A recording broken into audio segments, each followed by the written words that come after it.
Good evening.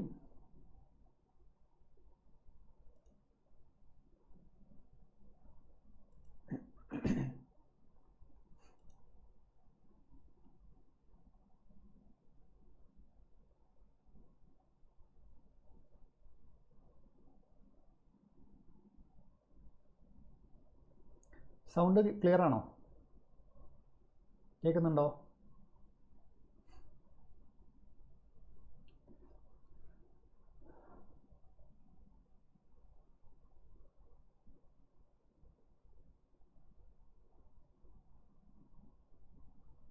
Audible ആണോ?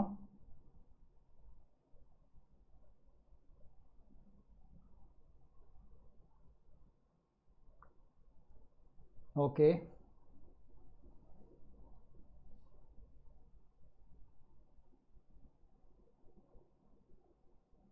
അപ്പോൾ എങ്ങനെ പോകുന്നു പഠനങ്ങളൊക്കെ എല്ലാവർക്കും?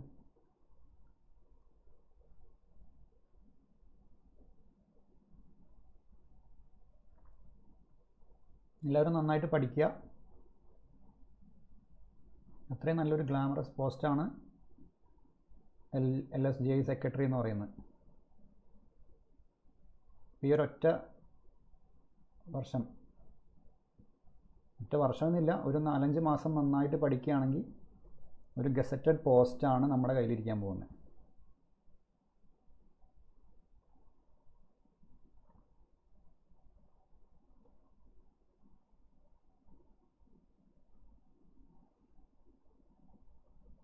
പച്ചമഷിയൊക്കെ എല്ലാവർക്കും ഇഷ്ടമായിരിക്കുമല്ലോ അല്ലേ?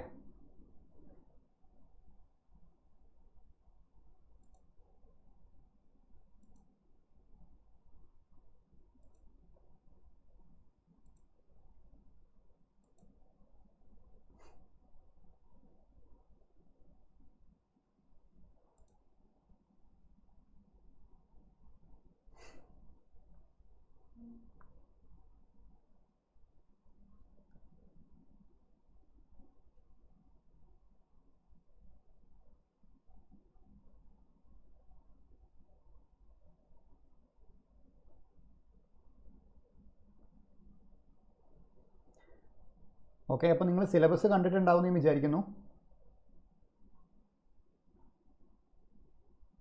പ്രിലിം സിലബസ് സെയിം തന്നെയാണ്, മുന്നത്തെ എക്സാം വെച്ചിട്ട് നോക്കുമ്പോൾ സെയിം ആണ്.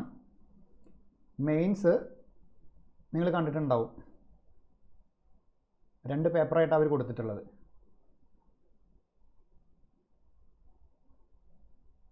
അതിൽ ഇന്ന് നമ്മൾ പഠിക്കുന്നത് അർബൻ ഗവേണൻസ് എന്ന് പറയുന്ന ഒരു ടോപ്പിക്കാണ് ഇന്ന് നമ്മൾ ഡിസ്കസ് ചെയ്യാൻ പോകുന്നത്. അപ്പോൾ അതിൻ്റെ വെയിറ്റേജ് എത്രയാണ്? 8 മാർക്കാണ് ആ ഒരു ടോപ്പിക്കിൽ നിന്ന് വരാൻ പോകുന്നത്.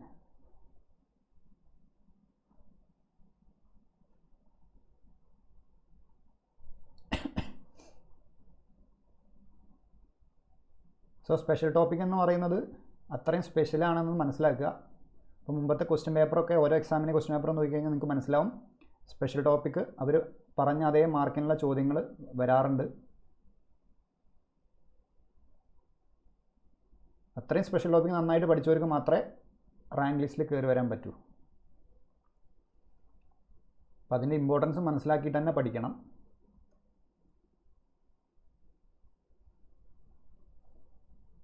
ഓക്കെ, നമുക്ക് സ്റ്റാർട്ട് ചെയ്യാം. അപ്പോൾ നമുക്ക് ഈ സിലബസിൽ ഈ ഒരു ടോപ്പിക്കിൽ പഠിക്കാനുള്ളത് അർബനൈസേഷനെ കുറിച്ചാണ്. എന്താണ് അർബനൈസേഷൻ, അതിൻ്റെ ഒരു ട്രെൻഡ് എന്തൊക്കെയാണ്, അതിൻ്റെ കൺസെപ്റ്റിനെ കുറിച്ചിട്ട് എന്തൊക്കെയാണ് അതിൻ്റെ ആശയങ്ങൾ, ഇന്ത്യയിൽ അതിൻ്റെ ഒരു ട്രെൻഡ് എങ്ങനെയാണ് പോയിക്കൊണ്ടിരിക്കുന്നത്, അതുപോലെ വിവിധ തരം അർബൻ ലോക്കൽ ഗവൺമെൻറ്റിനെ കുറിച്ച്, അർബൻ പ്ലാനിങ്ങിനെ കുറിച്ച്, അർബൻ പ്ലാനിങ് കേരളത്തിലെയും ഇന്ത്യയിലെയും കുറിച്ച് പഠിക്കണം. അതിൻ്റെ പ്രശ്നങ്ങൾ എന്തൊക്കെയാണ്, എന്തൊക്കെ വെല്ലുവിളികളാണ് നേരിടുന്നത്, അതുമായി ബന്ധപ്പെട്ട് എന്തൊക്കെ ഗവൺമെൻറ് പോളിസികൾ ഇറക്കിയിട്ടുണ്ട്, അത്തരം കാര്യങ്ങളാണ് നമ്മൾ ഈ ഒരു ടോപ്പിക്കിൽ പഠിക്കാനുള്ളത്. പിന്നെ അതിൻ്റെ ഒരു ഇൻട്രൊഡക്ടറി ക്ലാസ് ആണ്. എന്താണ് അർബനൈസേഷൻ നോക്കാം. അപ്പോൾ അതിന് ഇതൊക്കെ പഠിക്കണമെങ്കിൽ എന്താണ് അർബനൈസേഷൻ എന്ന് അറിയണം, അതിൻ്റെ ഒരു ബേസിക് കൺസെപ്റ്റ് എന്താണ്, അതിൻ്റെ ഒരു ഐഡിയ ഉണ്ടാവണം നമുക്ക്. ഓക്കെ, അപ്പോൾ നമുക്ക് ക്ലാസ് സ്റ്റാർട്ട് ചെയ്യാം.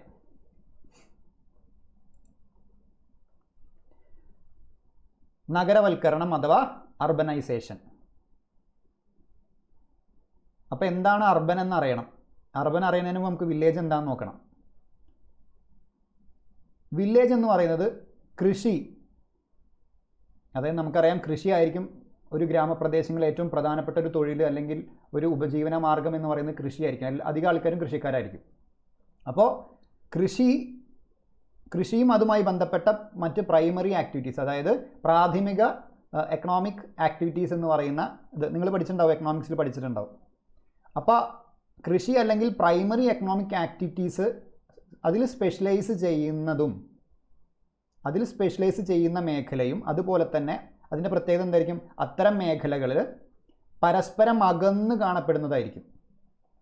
മനസ്സിലായി? ഉദാഹരണം പറയുകയാണെങ്കിൽ ഇപ്പോൾ നോർത്ത് ഇന്ത്യയിലൊക്കെ എടുക്കുകയാണെന്നുണ്ടെങ്കിൽ, സ്പെഷ്യലി നോർത്ത് ഇന്ത്യയിലൊക്കെ അവിടെ അത്യാവശ്യം ചെറിയ കൃഷിക്കാരാണെങ്കിലും അവർക്ക് കുറച്ച് ഏക്കർ കണക്കിന് സ്ഥലങ്ങളൊക്കെ ഉണ്ടായിരിക്കും.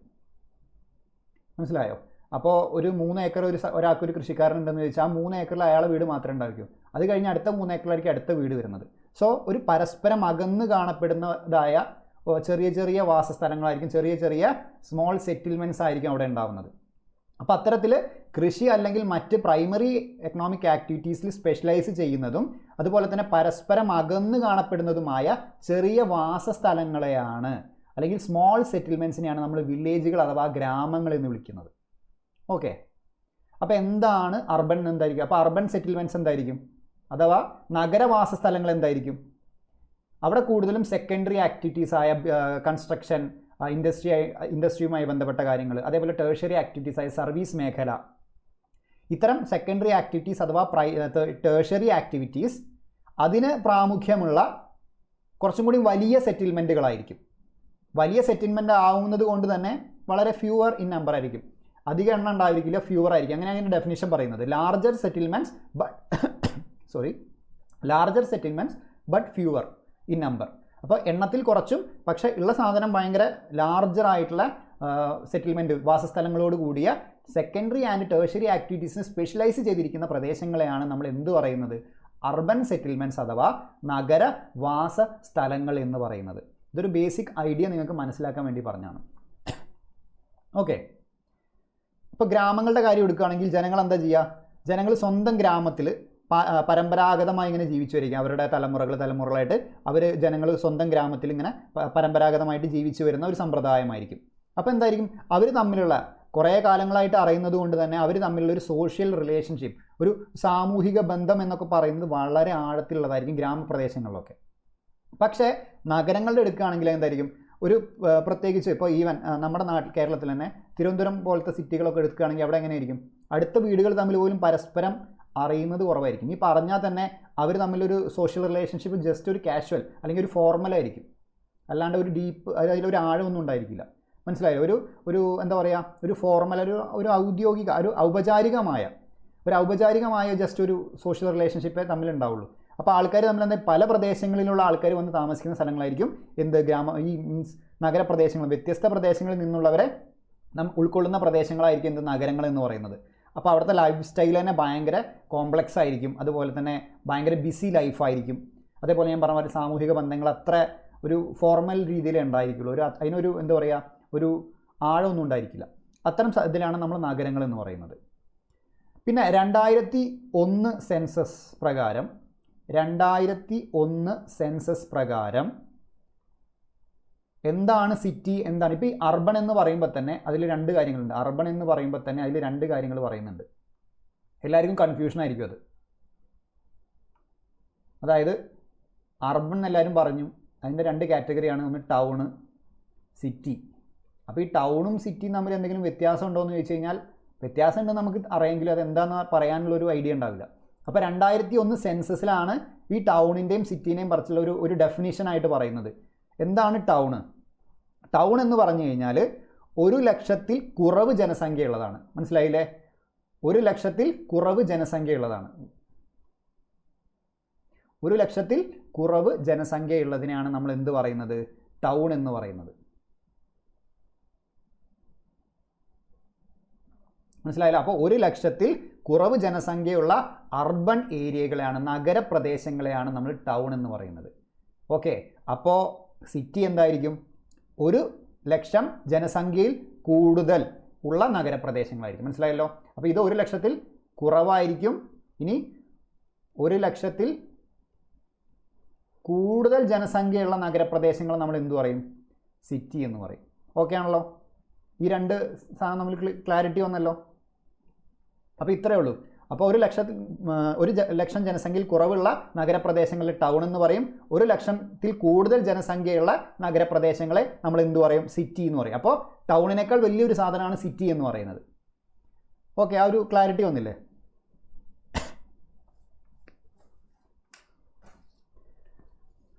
ഓക്കെ, ഇനി നഗരവൽക്കരണം എന്ന് പറയുന്ന ഒരു ആശയം എന്താണ് നഗരവൽക്കരണം കൊണ്ട് ഉദ്ദേശിക്കുന്നത്? നഗരവൽക്കരണം കൊണ്ട് ഉദ്ദേശിക്കുന്നത് എന്താണെന്ന് നമുക്ക് നോക്കാം. ഈ വാക്ക് എവിടെ നിന്നാണ് വന്നത്? റോമക്കാർ ഒരു നഗരത്തിന് ഉപയോഗിച്ചിരുന്ന പദമായിരുന്നു അർബ്സ് എന്ന് പറയുന്നത്. അർബ്സ് അവരുടെ ഒരു സിറ്റിയുടെ പേരായിരുന്നു അർബ്സ്. അത് ലാറ്റിൻ വാക്കാണ് കേട്ടോ. ലാറ്റിൻ വാക്കിൽ നിന്നും വന്നതാണ് എന്ത്? അർബനൈസേഷൻ. ഈ അർബ്സ് എന്ന് പറയുന്ന ലാറ്റിൻ വാക്കിൽ നിന്നും വന്നതാണ് അർബനൈസേഷൻ എന്ന് പറഞ്ഞ പദം. ഓക്കെ ആണല്ലോ?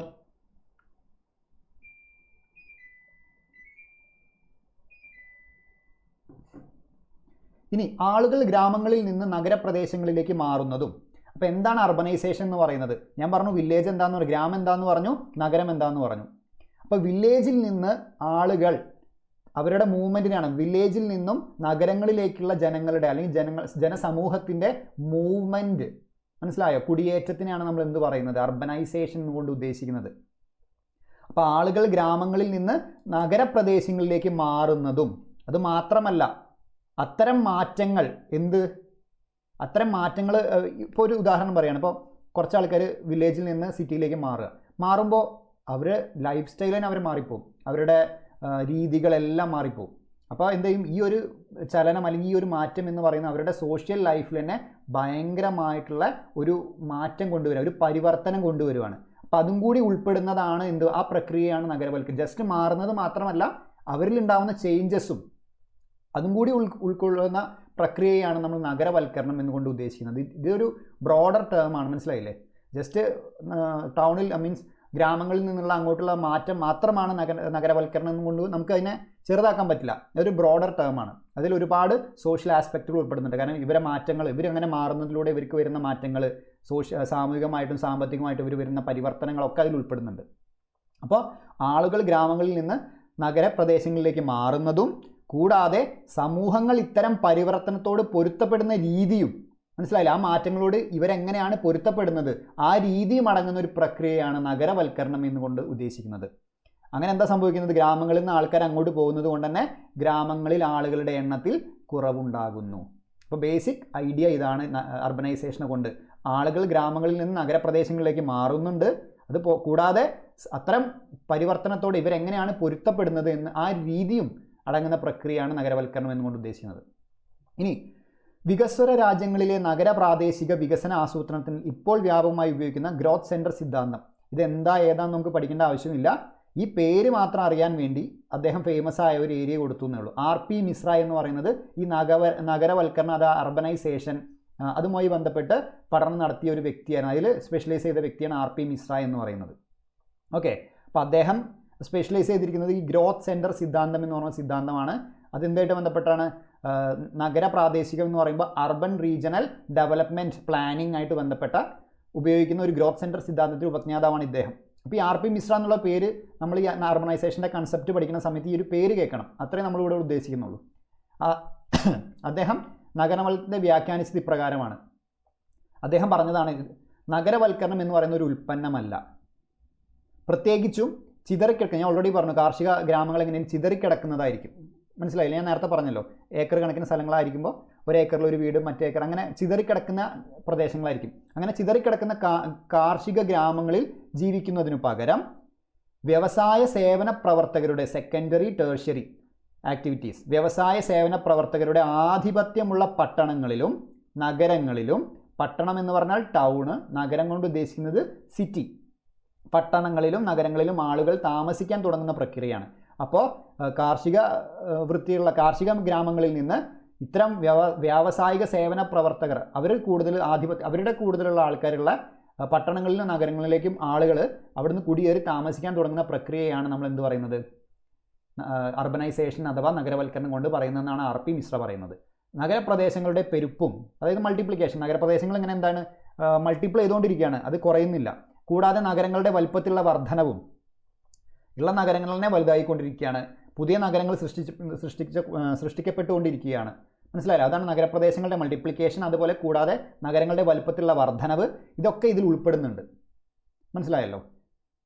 അപ്പോൾ ജസ്റ്റ് ഒരു മൂവ്മെൻറ്റ് മാത്രമല്ല, അല്ലാണ്ട് നഗരപ്രദേശങ്ങൾ ഇങ്ങനെ പുതിയതായിട്ട് മൾട്ടിപ്ലൈ ചെയ്ത് വരുന്നതും, അതേപോലെ നഗരങ്ങളുടെ വലിപ്പം കൂടുന്നതും, അവിടുത്തെ മറ്റു തരത്തിലുള്ള ആക്ടിവിറ്റീസ്, ഇൻഫ്രാസ്ട്രക്ചർ, ഇതിൻ്റെ വർധനവ്, അവിടെ സോഷ്യലായിട്ടും എക്കണോമിക്കലായിട്ടും വരുന്ന മാറ്റങ്ങൾ, ഇതെല്ലാം ഇതിൽ ഉൾപ്പെടുന്നുണ്ടെന്ന് മനസ്സിലാക്കുക. അപ്പം നഗരജനസംഖ്യയുടെ വളർച്ച, അതായത് നഗരജനസംഖ്യ ഓട്ടോമാറ്റിക്കലി എന്ത് ചെയ്യും, ഗ്രാമങ്ങളിൽ നിന്ന് നഗരങ്ങളിലേക്ക് ആളുകൾ വരുമ്പോൾ എന്ത് ചെയ്യും, നഗരത്തിലെ ആളുകളുടെ എണ്ണം കൂടുന്നുണ്ട്. പക്ഷേ ആ കൂടുന്നത് മാത്രം എന്താണ് നഗരവൽക്കരണം എന്ന് പറയുന്നത്? അത് ജസ്റ്റ് അതിൻ്റെ ഒരു ഡയമെൻഷൻ മാത്രമാണ്. മനസ്സിലായി? അപ്പോൾ ജനസംഖ്യയുടെ വളർച്ച എന്ന് പറയുന്നത്, നഗരജനസംഖ്യയുടെ വളർച്ച എന്ന് പറയുന്നത് നഗരവൽക്കരണത്തിൻ്റെ ഡയമെൻഷനുകളിൽ അല്ലെങ്കിൽ മാനങ്ങളിൽ ഒന്ന് മാത്രമാണ്.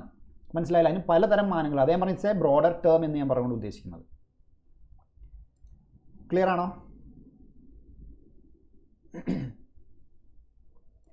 ഓക്കെ. ഇനി അറിയപ്പെടുന്ന മറ്റൊരു പേരാണ്, നമ്മൾ അറിയേണ്ട മറ്റൊരു പേരാണ് കിങ്സ് ഡേവിസ് എന്ന് പറയുന്നത്. ഇദ്ദേഹം എന്താ പറയുക, ജനസംഖ്യാ ശാസ്ത്രജ്ഞരിൽ പെടുന്ന ഒരാളാണ് കിങ്സ് ഡേവിസ്.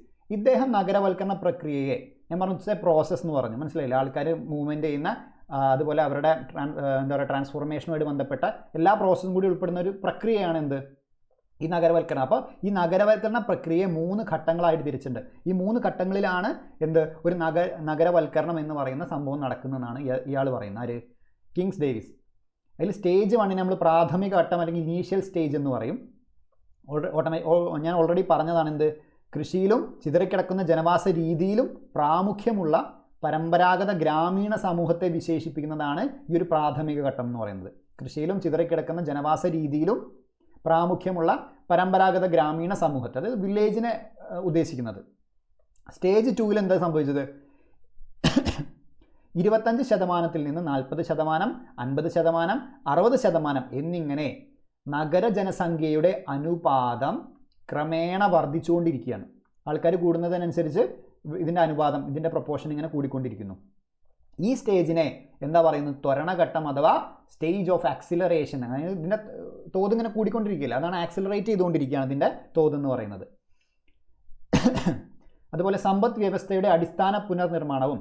അപ്പോൾ ഇവിടെ എന്തൊക്കെ സംഭവിക്കുന്നുണ്ട്? സമ്പദ് വ്യവസ്ഥയുടെ അടിസ്ഥാന പുനർനിർമ്മാണം എന്ന് പറഞ്ഞുകൊണ്ട് ഉദ്ദേശിക്കുന്നത്, ഇപ്പോൾ ആളുകൾ കൂടിക്കൊണ്ടിരിക്കുകയാണ്, അപ്പോൾ അവർ ചെയ്യുന്ന തൊഴിൽ മേഖലയിൽ തൊഴിൽ കൂടുകയാണ്. അപ്പോൾ അതിലിങ്ങനെ പൈസ കടന്നിങ്ങനെ എന്താ ചെയ്യുക, ഇപ്പോൾ ഇൻഡസ്ട്രി ആയിക്കോട്ടെ, ബാക്കി സർവീസ് സെക്ടർ ആയിക്കോട്ടെ, അതിലൊക്കെ ആളുകൾ ജോലി ചെയ്ത് അതിൽ ഇമ്പ്രൂവ്മെൻറ്റ് വന്ന് അവരുടെ എക്കണോമിയിൽ അവരുടെ പൈസ കടന്നിങ്ങനെ അവർ അധ്വാനിക്കുന്ന പൈസ അവിടെ തന്നെ ചിലവാക്കുന്ന ആ ഒരു രീതിയാണ് അവിടെ വരുന്നത്.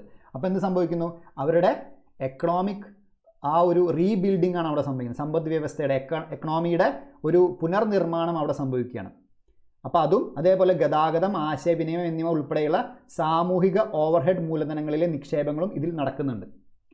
മനസ്സിലായല്ലോ? അപ്പോൾ ഈ സ്റ്റേജ് 2 കൊണ്ട് ഉദ്ദേശിക്കുന്നത് ഇത്തരം ആളുകളുടെ എണ്ണം കൂടുന്നതിൽ, അപ്പോൾ അവർ താമസിക്കുന്ന ആ എക്കോണമിയുടെ അടിസ്ഥാനമായ പുനർനിർമ്മാണം അവിടെ നടക്കുന്നുണ്ട്. ഒരു എക്കണോമിനെ ബന്ധപ്പെട്ട് എന്തൊക്കെ കാര്യങ്ങൾ അവിടെ ഫാക്ട് ചെയ്യുന്നുണ്ട്? കാരണം ഇവർ ജോലി എടുക്കുമ്പോൾ ആ പൈസ പ്രധാനമായിട്ടും അവരുടെ ഇൻകമാണ്, അത് അവരവിടെ തന്നെ ചിലവാക്കുന്നു. അത് തമ്മിലുള്ള ആ ഒരു റീബിൽഡിംഗ് അവിടെ നടക്കുന്നുണ്ട്. അതുപോലെ ഗതാഗതം, ആശയവിനിമയം എന്നിവ ഉൾപ്പെടെയുള്ള സാമൂഹിക ഓവർഹെഡ്. ഈ സാമൂഹിക ഓവർഹെഡ് മൂലധനങ്ങൾ എന്നുകൊണ്ട് ഉദ്ദേശിക്കുന്നത് അതൊരു ടെക്നിക്കൽ ടേമാണ് എക്കണോമിയിലെ. അതായത് സിമ്പിളായിട്ട് ഇത്രേ ഉള്ളൂ: ഗതാഗതം, ജലസേചനം, ഊർജം, വിദ്യാഭ്യാസം, ആരോഗ്യം, മെഡിക്കൽ സൗകര്യങ്ങൾ തുടങ്ങി ഉൽപ്പാദന പ്രക്രിയകൾ, അതായത് ഒരു പ്രൊഡക്ഷൻ പ്രോസസ്സിൽ ആവശ്യമായ എല്ലാ അടിസ്ഥാന സേവനങ്ങളും. ഒരു പ്രൊഡക്ഷൻ പ്രോസസ്സിന് എന്തൊക്കെയാണോ അടിസ്ഥാന സേവനങ്ങളായിട്ട് വേണ്ടത്, ബേസിക് നീഡായിട്ട് എന്തൊക്കെ സാധനങ്ങളാണോ വേണ്ടത്, അതിനൊക്കെ നമ്മൾ എന്താ പറയുക, ഈ സോഷ്യൽ ഓവർഹെഡ് മൂലധനത്തിൽ ഉൾപ്പെടുന്ന സാധനങ്ങളാണ്. അത്രേ ഉദ്ദേശിക്കുന്നുള്ളതുകൊണ്ട്. അപ്പോൾ ഈ സെക്കൻഡ് സ്റ്റേജിൽ എന്ന് പറയുന്നത് ഈ സമ്പദ് വ്യവസ്ഥയുടെ അടിസ്ഥാന പുനർനിർമ്മാണവും അതേപോലെ ഗതാഗത, ആശയവിനിമയം ഉൾപ്പെടെയുള്ള സാമൂഹിക ഓവർഹെഡ് മൂലധനങ്ങളിലെ നിക്ഷേപങ്ങളും ഇവിടെ നടക്കുന്നുണ്ട് എന്ന് ഈ സ്റ്റേജ് 2 ജസ്റ്റ് ആലോചിച്ച് വയ്ക്കുക. അത് ഒരുപാട് കാണാതെ പഠിക്കേണ്ട ആവശ്യമൊന്നുമില്ല. ജസ്റ്റ് ഒരു ഡെഫിനിഷൻ പോലെ നിങ്ങൾ ആലോചിച്ച് വയ്ക്കുക. ഒരു 2-3 റീഡിങ് അത്രേ ഉള്ളൂ. ഇനി സ്റ്റേജ് 3 പറയുന്ന അവസാന ഘട്ടമാണ്. ലാസ്റ്റ് സ്റ്റേജ് അല്ലെങ്കിൽ ടെർമിനൽ സ്റ്റേജ് എന്നൊക്കെ അറിയപ്പെടുന്നതാണ് സ്റ്റേജ് 3. ഇതിൽ നഗര ജനസംഖ്യ 70% അല്ലെങ്കിൽ അതിൽ കൂടുതലാണ്. നേരത്തെ നമ്മൾ 60% വരെ എത്തി. 70% അതിൽ കൂടുതൽ എന്ന് പറയുന്നതാണ് എന്ത് ലാസ്റ്റ് ഘട്ടം എന്ന് പറയുന്നത്. ഈ 70% കൂടിക്കഴിഞ്ഞാൽ ഗ്രാഫ് ഇങ്ങനെ ഒരു കോൺസ്റ്റൻറ്റ് രീതിയിലായിരിക്കും. അതായത് നഗരവൽക്കരണത്തിൻ്റെ തോത് അല്ലെങ്കിൽ റേറ്റ് ഓഫ് അർബനൈസേഷൻ എന്ന് പറയുന്ന അതിൻ്റെ ഗ്രാഫ് ഏകദേശം ഒരു സമാനം അല്ലെങ്കിൽ ഒരു സ്ഥിരമായോ തുടരുന്നു. മറ്റേത് ഇങ്ങനെ കൂടിക്കൊണ്ടിരിക്കുന്ന ഗ്രാഫാണെങ്കിൽ ഇത് ഏകദേശം ഒരു കോൺസ്റ്റൻറ്റ് രീതിയിലാണ് പിന്നെ തുടർന്നുകൊണ്ടിരിക്കുക. ക്ലിയർ ആണോ?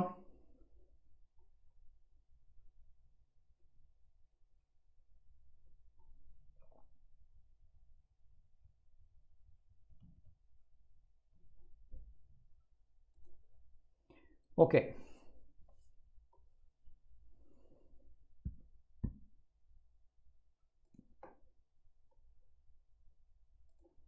ഇനി നമുക്ക് അടുത്ത് നോക്കാം നഗരവൽക്കരണം ഇന്ത്യയിൽ. അപ്പോൾ അതിന് മുന്നേ നമ്മളിതിലൊരു ഹിസ്റ്ററി നോക്കാം. എങ്ങനെയാണ് ഈ നഗരവൽക്കരണം ഇന്ത്യയിൽ ഇതിൻ്റെ ഒരു ഹിസ്റ്ററി എങ്ങനെയാണെന്ന് നോക്കാം. അപ്പോൾ അതിൽ ആദ്യം പറയേണ്ടത്, ഇപ്പോൾ ഇന്ത്യയിലെ ആദ്യത്തെ മുനിസിപ്പൽ കോർപ്പറേഷൻ എവിടെയാണെന്ന് ചോദിച്ചാൽ നിങ്ങൾക്കറിയോ? ഇന്ത്യയിലെ ആദ്യ മുനിസിപ്പൽ കോർപ്പറേഷൻ എവിടെയായിരുന്നു? ആദ്യമായിട്ട് വരുന്നത് മദ്രാസിലാണ്. അതിൻ്റെ ഒരു വർഷം എന്ന് പറയുന്നത് 1687-88 കാലഘട്ടത്തിൽ ആദ്യമായിട്ട് ഇന്ത്യയിൽ വരുന്ന മുനിസിപ്പൽ കോർപ്പറേഷൻ എന്ന് പറയുന്നത് മദ്രാസാണ്. അപ്പോൾ ഇതാണ് ഇതിൻ്റെ ഒരു ചരിത്രത്തിൻ്റെ സ്റ്റാർട്ടിങ് എന്ന് പറയുന്നത്. പിന്നെ ഒരു 1726 ആയപ്പോൾ എന്ത് സംഭവിച്ചു? ബോംബെയിലും അതുപോലെ കൽക്കട്ടയിലും എന്ത് വന്നു? മുനിസിപ്പൽ കോർപ്പറേഷനുകൾ വന്നു. 1726 ഓക്കെ. അത് കഴിഞ്ഞ് 1882 ആയപ്പോൾ ലോർഡ് റിപ്പൺ കേട്ടിട്ടില്ല? ലോർഡ് റിപ്പണിൻ്റെ സമയത്ത് 1882 ഒരു പ്രമേയം പാസ്സാക്കിയുണ്ടായി, ഒരു റെസൊല്യൂഷൻ പാസ്സാക്കിയുണ്ടായി. അത് എന്തിൻ്റെ ബേസിസിലാണെന്ന് വെച്ചാൽ വില്ലേജ് ലെവലിൽ ഈ റെസൊല്യൂഷൻ്റെ ബേസിസിലാണ് എന്ത് വന്നത്?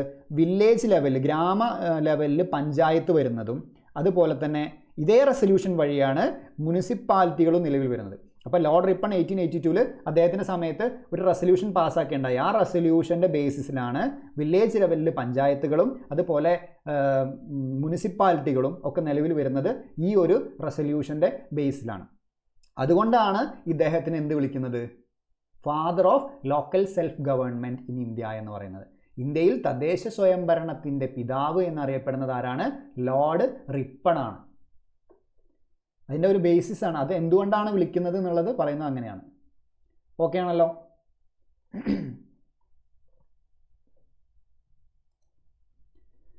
ഓക്കെ. ഇനി ഇൻഡിപെൻഡൻസ് കഴിഞ്ഞിട്ട് എന്തൊക്കെ സംഭവിക്കും?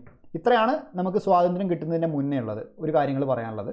മെയിനായിട്ടുള്ള കാര്യങ്ങൾ ഇത്രയും നമ്മൾ അറിഞ്ഞിരുന്നാൽ മതി. ഇനി ഇന്ത്യക്ക് സ്വാതന്ത്ര്യം കിട്ടിക്കഴിഞ്ഞതിന് ശേഷം ഒരുപാട് പഞ്ചവത്സര പദ്ധതികൾ വരുന്നുണ്ട്. അപ്പോൾ ഓരോ പഞ്ചവത്സര പദ്ധതികളും ഓരോരോ കാര്യങ്ങൾ ഇങ്ങനെ അർബനൈസേഷന് വേണ്ടി പതിയെ കൂടിക്കൊണ്ടിരിക്കുന്നുണ്ട്. ഓരോ പദ്ധതികളായിട്ടും അല്ലാതെയും ഓരോ ഓർഗനൈസേഷനായിട്ടൊക്കെ വന്നിട്ടുണ്ട്. അപ്പോൾ അതിൻ്റെ ഒരു കാര്യം നമുക്ക് നോക്കാം. ഇതിൽ ആദ്യത്തെ പഞ്ചവത്സര പദ്ധതിയെ കുറിച്ച് പറയുമ്പോൾ ഫസ്റ്റ് പഞ്ചവത്സര പദ്ധതിയുടെ കാര്യം വരുമ്പോൾ അതിൽ വന്നിരിക്കുന്ന നഗരാസൂത്രണ സംഘടനം എന്ന് പറയുന്ന ഒരു ഓർഗനൈസേഷനാണ്. ഓക്കെ, അതെന്താണെന്ന് ഞാൻ പറയാം. ഇതൊക്കെ ജസ്റ്റ് നമുക്കൊരു ബേസിക് അറിയേണ്ടാൽ മതി. ഇപ്പോൾ ജസ്റ്റ് ഇങ്ങനെ ക്വസ്റ്റ്യൻ വരുന്ന ചിലപ്പോൾ ഇത്രേ ആയിരിക്കുള്ളൂ. ചിലപ്പോൾ ഇന്ന സാധനം ഇന്ന പഞ്ചവത്സരത്തിലാണോ വന്നത്, ഇന്ന പഞ്ചവത്സര പദ്ധതിയിലാണോ വന്നതെന്ന് ചോദിക്കില്ല. അല്ലെ ഇതെന്താണെന്ന് ഡീപ്പായിട്ടുള്ള ക്വസ്റ്റ്യൻസ് ഒന്നും വരത്തില്ല. അപ്പോൾ ജസ്റ്റ് ഒരു ബേസിക് അണ്ടർസ്റ്റാൻഡിങ് ഉണ്ടാവുക. ഇന്ന പഞ്ചവത്സര പദ്ധതി ഇന്ന സംഭവം നടന്നിട്ടുണ്ട്, അതെന്തായെന്ന് അറിഞ്ഞില്ലെങ്കിൽ പോലും കുഴപ്പമില്ല. പക്ഷേ നമുക്കൊരു ബേസിക് ഐഡിയ ഉണ്ടാക്കുക. പിന്നെ ഇതിൽ പറയുന്ന ഒരുപാട് പദ്ധതികളും കാര്യങ്ങളും നമ്മൾ ഡീറ്റെയിൽ ആയിട്ട് പിന്നീട് ഗവൺമെൻറ് പോളിസീസ് എന്ന ഇതിൽ ഡിസ്കസ് ചെയ്യുന്നതായിരിക്കും. അപ്പോൾ ആദ്യ പഞ്ചവത്സര പദ്ധതിയിലാണ് എന്ത് പറയുന്നത്? ഫസ്റ്റ് പഞ്ചവത്സര പദ്ധതിയിൽ വരുന്നതാണ് ടൗൺ പ്ലാനിംഗ് ഓർഗനൈസേഷൻ എന്ന് പറയുന്ന സാധനം. എന്താണ്? നഗരാസൂത്രണ സംഘടന TPO, അതായത് ടൗൺ പ്ലാനിംഗ് ഓർഗനൈസേഷൻ എന്ന് പറയുന്ന സാധനം 1955 വരുന്നത് ആദ്യ പഞ്ചവത്സര പദ്ധതിയുടെ സമയത്താണ്. പഞ്ചവത്സര പദ്ധതി എന്ന് പറയുമ്പോൾ 1951 മുതൽ 56 വരെയാണ് ആദ്യത്തെ പഞ്ചവത്സര പദ്ധതി. 1955 ഈ പറയുന്ന ടൗൺ പ്ലാനിംഗ് ഓർഗനൈസേഷൻ എന്ന് പറയുന്ന നഗരാസൂത്രണ സംഘടന വരുന്നത്. അപ്പോൾ ആ കാര്യം ആലോചിച്ച് വയ്ക്കുക. ഇങ്ങനെ സംഭവം വന്നിട്ടുണ്ട് എന്ന് മാത്രം ആലോചിച്ചാൽ മതി. ഇതെന്താ ഉദ്ദേശിക്കുന്നതെന്ന് വെച്ച് കഴിഞ്ഞാൽ ഡൽഹിക്ക് വേണ്ടി ഒരു മാസ്റ്റർ പ്ലാൻ, മനസ്സിലായോ? ഡൽഹിക്ക് വേണ്ടി മാത്രമായിട്ട് ആദ്യമായിട്ടൊരു മാസ്റ്റർ പ്ലാൻ വർക്കൗട്ട് ചെയ്യുന്നത് ഈ ഒരു സംഘടന വഴിയാണ്. മനസ്സിലായില്ല? അപ്പോൾ ഡൽഹി എന്ന് പറയുന്നതിനെ ഒരു നഗരമായിട്ട് അതിൻ്റെ നഗരാസൂത്രണ കാര്യങ്ങളൊക്കെ പ്ലാൻ ചെയ്ത് അതിനെ വളർത്താൻ വേണ്ടി ഡൽഹിക്ക് വേണ്ടിയുള്ള ആദ്യത്തെ ഒരു മാസ്റ്റർ പ്ലാൻ വർക്കൗട്ട് ചെയ്യുന്നത്, അത് വർക്കൗട്ട് ചെയ്യാൻ വേണ്ടിയിട്ടാണ് ഇങ്ങനെ ഒരു നഗരാസൂത്രണ സംഘടന വന്നത്. ഓക്കെ ആണല്ലോ. ഇനി രണ്ടാം പഞ്ചവത്സര പദ്ധതി എന്ന് പറയുമ്പോൾ ഇതിൽ അറിഞ്ഞിരിക്കേണ്ട ഒരു കാര്യമാണ് central regional and urban planning organisation. Central regional and urban planning organisation എന്ന് പറയുന്നത് ഇതിൻ്റെ പ്രത്യേകത എന്താണെന്ന് വെച്ച് കഴിഞ്ഞാൽ ഇത് ഇത്രേ ഉള്ളൂ. ഇതിൻ്റെ പേരിൽ തന്നെ ഉണ്ട് സെൻട്രൽ റീജിയൻ എന്ന് പറഞ്ഞാൽ കണ്ടില്ല. സെൻട്രൽ റീജിയൻ എന്നുകൊണ്ട് ഉദ്ദേശിക്കുന്നത് ഡൽഹി തന്നെയാണ്. അപ്പോൾ ഡൽഹിക്ക് വേണ്ടി ഒന്നും കൂടെ സ്ട്രെസ് ചെയ്തുകൊണ്ട് വീണ്ടും വന്നു എന്നുള്ളൂ. അപ്പോൾ മെയിനായിട്ടുള്ള ഉദ്ദേശം അർബൻ പ്ലാനിങ്ങും അതുപോലെ തന്നെ റീജിയണൽ പ്ലാനിങ്, അർബൻ പ്ലാനിങ്ങും റീജിയണൽ പ്ലാനിങ്ങുമാണ് മെയിൻ ഉദ്ദേശം. അതിൽ ഡൽഹി റീജിയനും കൂടി ഉൾപ്പെടുന്നതാണ്. അത് ഈ ഒരു സാധനം വന്നത് ഈ രണ്ടാം പഞ്ചവത്സര പദ്ധതിയുടെ സമയത്താണെന്നുള്ള ഒരു ക്ലാരിഫിക്കേഷൻ ഉണ്ടായിരിക്കണം. ഇനി അടുത്തത് മൂന്നാം പഞ്ചവത്സര പദ്ധതിൻ്റെ വർഷം എത്രയാണ്?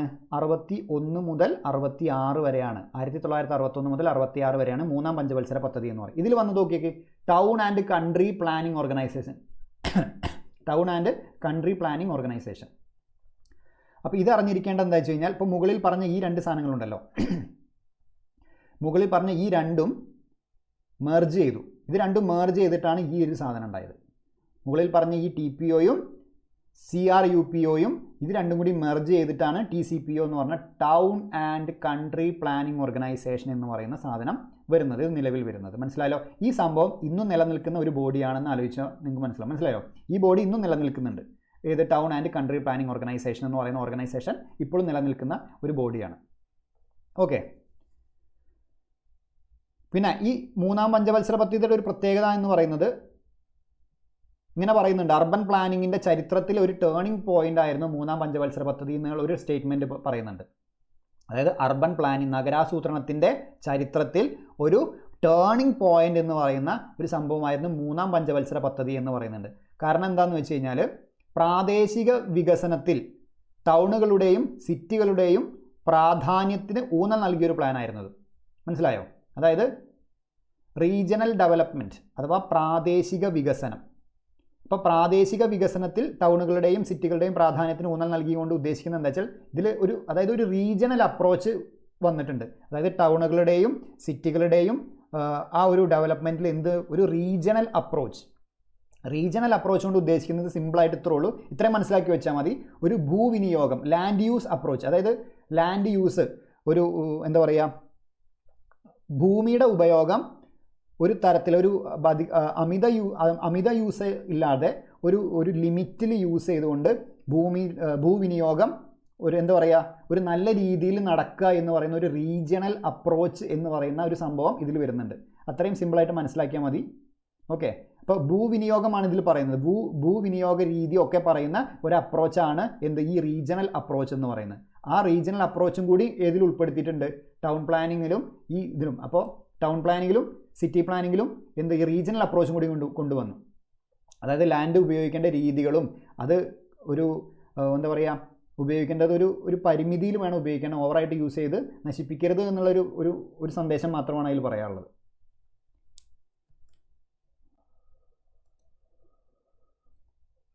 ഓക്കെ ആണോ?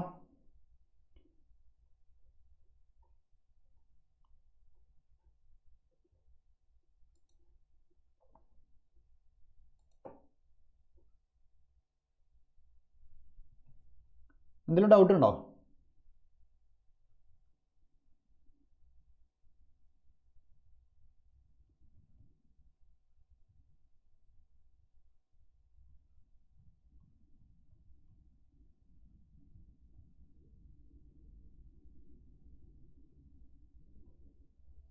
ക്ലിയർ ആണല്ലോ അല്ലേ? നമ്മൾ ഈ കാര്യങ്ങൾ കൂടുതൽ ഡീറ്റെയിൽ ആയിട്ട് പഠിക്കാം. നമുക്ക് ആകെ അറിയേണ്ടത് എത്രയാണ്? മൂന്നാം പഞ്ചവത്സര പദ്ധതിയിൽ town and country planning organisation എന്ന് പറഞ്ഞൊരു സാധനം വന്നിട്ടുണ്ടെന്ന് മാത്രം നിങ്ങൾ അറിഞ്ഞാൽ മതി. മനസ്സിലായില്ല? അത്ര മാത്രമേ അറിഞ്ഞാൽ മതി. ഇനി അടുത്തത് അഞ്ചാം പഞ്ചവത്സര പദ്ധതി പറയുന്നുണ്ട്. അഞ്ചാം പഞ്ചവത്സര പദ്ധതിയിൽ പറയുന്നത് നാലാം പഞ്ചവത്സര പദ്ധതി ഉണ്ട്. അതിൽ ജസ്റ്റ് കാര്യങ്ങൾ പറയുന്നത് വെച്ചാൽ ഒരു 72 അർബൺ ഏരിയകളുടെ ഡെവലപ്മെൻറ്റ് പ്ലാൻസിനെ പറ്റി പറയുന്നുണ്ട്. ഒരു നാലാം പഞ്ചവത്സര പദ്ധതി പറയുന്നത് ഒരു 72 അർബൺ ഏരിയകളുടെ, നഗരപ്രദേശങ്ങളുടെ ഡെവലപ്മെൻറ്റ് പ്ലാൻസിനെ മാറ്റി പറയുന്നുണ്ടെന്ന് മാത്രമേ ഫോർത്തിൽ നമുക്ക് പറയാനുള്ളൂ. മനസ്സിലായല്ലോ? ഒരു 72 അർബൻ ഏരിയകളുടെ ഡെവലപ്മെൻറ്റ് പ്ലാൻസിനെ കുറിച്ച് പറയുന്നുണ്ട് 4-ാമത്തേൽ. ഇനി 5-ാമത്തെ പഞ്ചവത്സര പദ്ധതി, അത് ഞാൻ എഴുതാത്ത, അത്ര ഇമ്പോർട്ടൻ്റ് അല്ലാത്ത, അതുകൊണ്ട് എഴുതാത്തത്. ഇനി 5-ാം പഞ്ചവത്സര പദ്ധതി എന്ന് പറയുന്നത്, ഇതിൽ അറിയേണ്ട ഒറ്റ കാര്യത്രേ ഉള്ളൂ, അർബൻ ലാൻഡ് സീലിംഗ് ആക്ട് എന്ന് പറയുന്ന സംഭവം വന്നിട്ടുണ്ട്. 1976-ലാണ് ഈ നിയമം വന്നത്. അത് വന്നിരിക്കുന്നത് 5-ാം പഞ്ചവത്സര പദ്ധതിയിലാണ് വന്നത് എന്നുള്ള കാര്യം മാത്രം അറിഞ്ഞാൽ മതി. അപ്പോൾ 5-ാം പഞ്ചവത്സര പദ്ധതി സമയത്ത് 1976, 5-ാം പഞ്ചവത്സര പദ്ധതി എന്ന് പറയുമ്പോൾ അതിൻ്റെ വർഷം 74 മുതൽ 78 വരെയാണ്. ഓക്കെ, അപ്പോൾ അർബൻ ലാൻഡ് സീലിംഗ് ആക്ട് എന്ന് പറയുന്ന ഒരു സംഭവം വന്നിട്ടുണ്ട് എന്ന് ആലോചിച്ച് വയ്ക്കുക. അതുപോലെ തന്നെ വേറെ 2 കാര്യം കൂടി വന്നിട്ടുണ്ട്. ഒന്ന്, Mumbai metropolitan region development authority. Mumbai metropolitan region development authority എന്ന് പറയുന്ന സാധനം വന്നതും ഈ 5-ാം പഞ്ചവത്സര പദ്ധതിയുടെ സമയത്താണ്. ഇതിൻ്റെ വർഷം എന്ന് അറിയണമെന്നില്ല, 1974-ലാണ് വന്നത്. പിന്നെ 75-ൽ വീണ്ടും ഒരു സാധനത്തിൽ വന്നിട്ടുണ്ട്, 1975-ൽ. അതിൻ്റെ പേര് housing and urban development corporation limit establish എന്നാണ്. അതായത് housing and urban development corporation. ഇതിൽ ഏറ്റവും ഇമ്പോർട്ടൻ്റ് ആയിട്ടുള്ള സാധനം അതാണ് ഞാൻ ഇവിടെ എഴുതിയിട്ടുള്ളൂ. അർബൻ ലാൻഡ് സീലിംഗ് ആക്ട് 1976 വന്നത് ഈ 5-ാം പഞ്ചവത്സര പദ്ധതി സമയത്താണ്. അല്ലാതെ വന്ന 2 സാധനങ്ങൾ, ഒന്ന് Mumbai metropolitan region development authority, Mumbai metropolitan region development authority. അതുപോലെ തന്നെ housing and urban development corporation, housing and urban development corporation, അതും വന്നത് ഈ സമയത്താണ്. മനസ്സിലായല്ലോ? വർഷമല്ല ഇമ്പോർട്ടൻറ്റ്, വർഷം അറിഞ്ഞിരുന്നാൽ നിങ്ങൾക്ക് കണക്ട് ചെയ്യാം ഏത് പഞ്ചവത്സര പദ്ധതിയാണെന്ന്. അപ്പോൾ അർബൻ ലാൻഡ് സീലിംഗ് ആക്ട് 1976 വന്നത് ഇതിൻ്റെ സമയത്താണ്. അതുപോലെ തന്നെ ഇതിനിടയ്ക്ക് വേറൊരു സംഭവമുണ്ട്. റോളിംഗ് പ്ലാൻ വരുന്നുണ്ടല്ലോ. 1979 റോളിംഗ് പ്ലാനിൻ്റെ സമയത്ത് 1979 വന്നൊരു സാധനമാണ്. 1978 മുതൽ 80 വരെ എന്തായിരുന്നു, റോളിംഗ് പ്ലാൻ ആയിരുന്നു. അതൊക്കെ 5 ഇയർ പ്ലാനിൽ നിങ്ങൾ പഠിക്കും. അതിൻ്റെ സമയത്ത് 1979 വന്നൊരു സാധനമാണ് integrated development of small and medium towns എന്ന് പറയുന്ന ഒരു സ്കീം വന്നിട്ടുണ്ട്.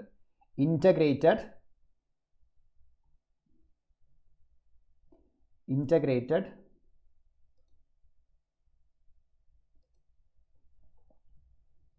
ഞാൻ ഇവിടെ മുകളിൽ എഴുതാം കേട്ടോ.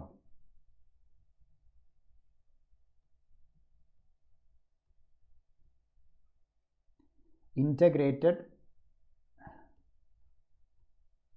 Development of small and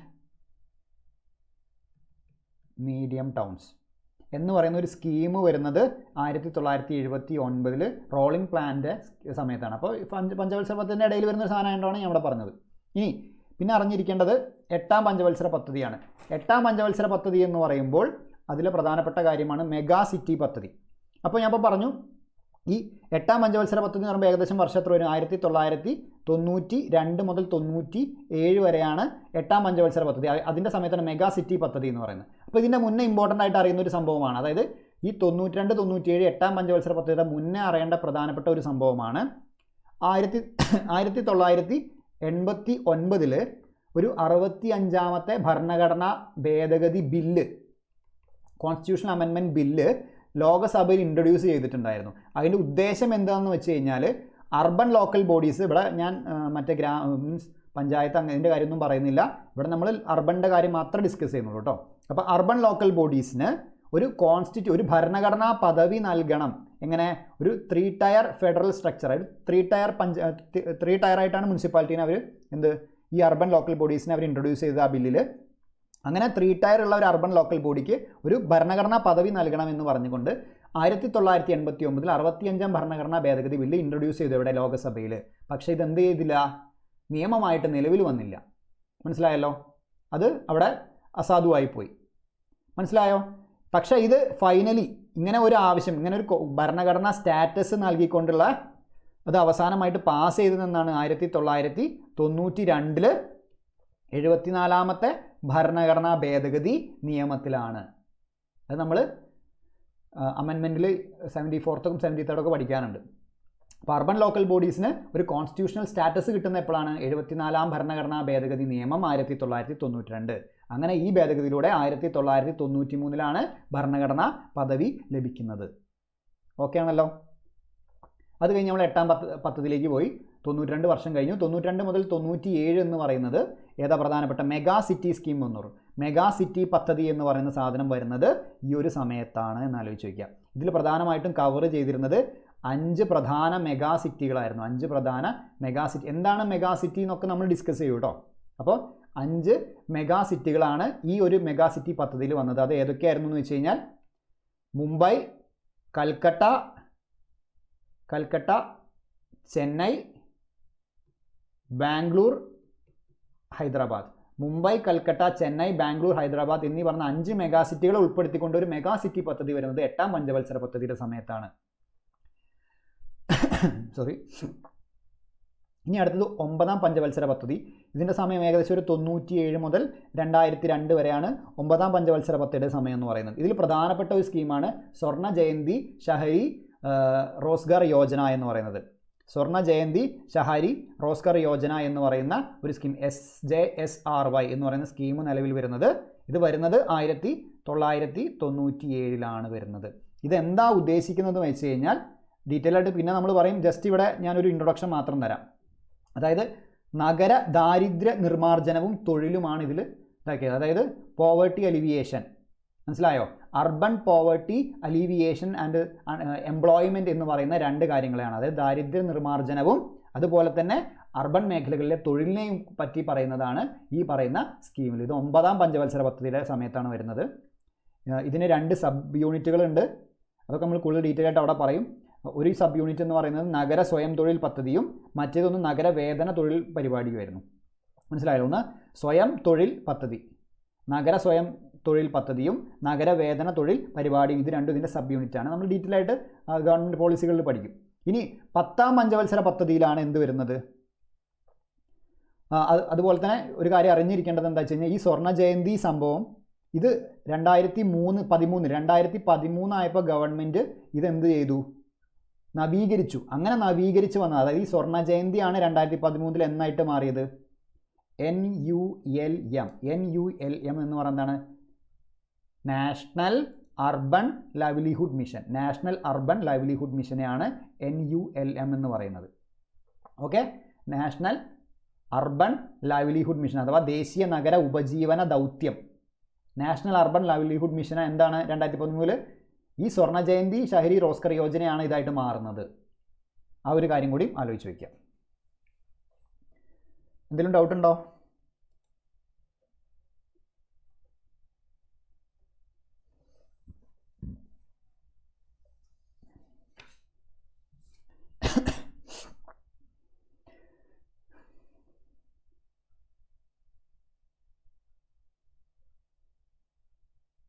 okay അല്ലേ?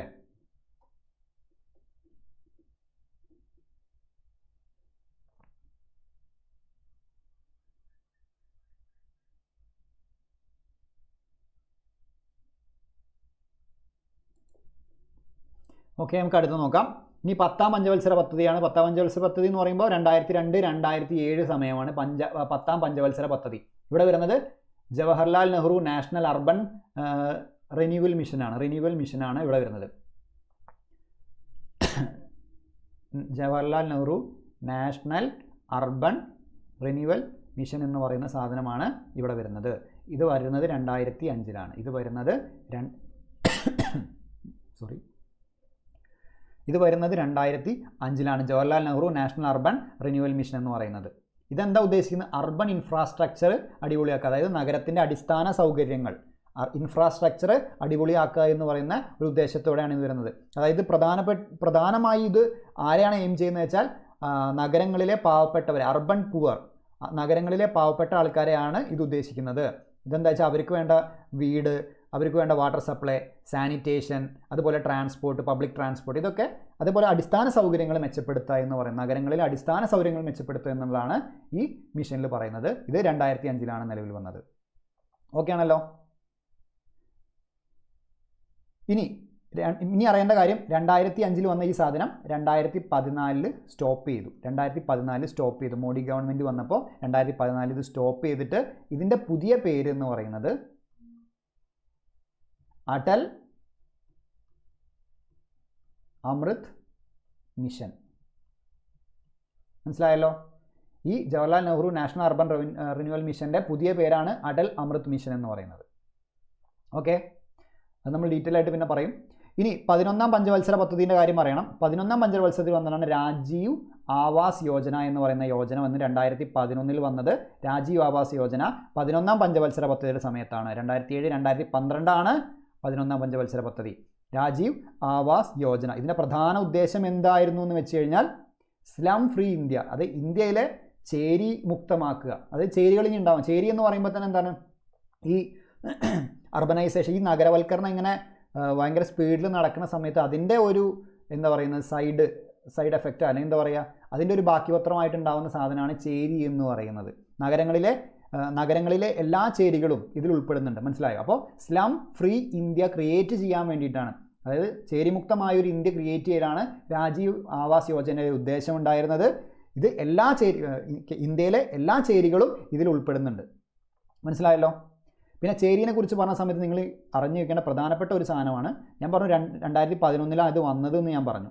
2011 സെൻസസ് നടന്നത്. അപ്പോൾ 2011 സെൻസസിലാണ് നോട്ട് ചെയ്തിരിക്കേണ്ട ഇമ്പോർട്ടൻ്റ് പോയിൻ്റാണ്, ചേരികളിൽ താമസിക്കുന്ന ജനങ്ങളുടെ കണക്ക് ആദ്യമായി ശേഖരിച്ച സെൻസസ് ഏതാണെന്ന് വെച്ചാൽ 2011 സെൻസസാണ്. മനസ്സിലായല്ലോ?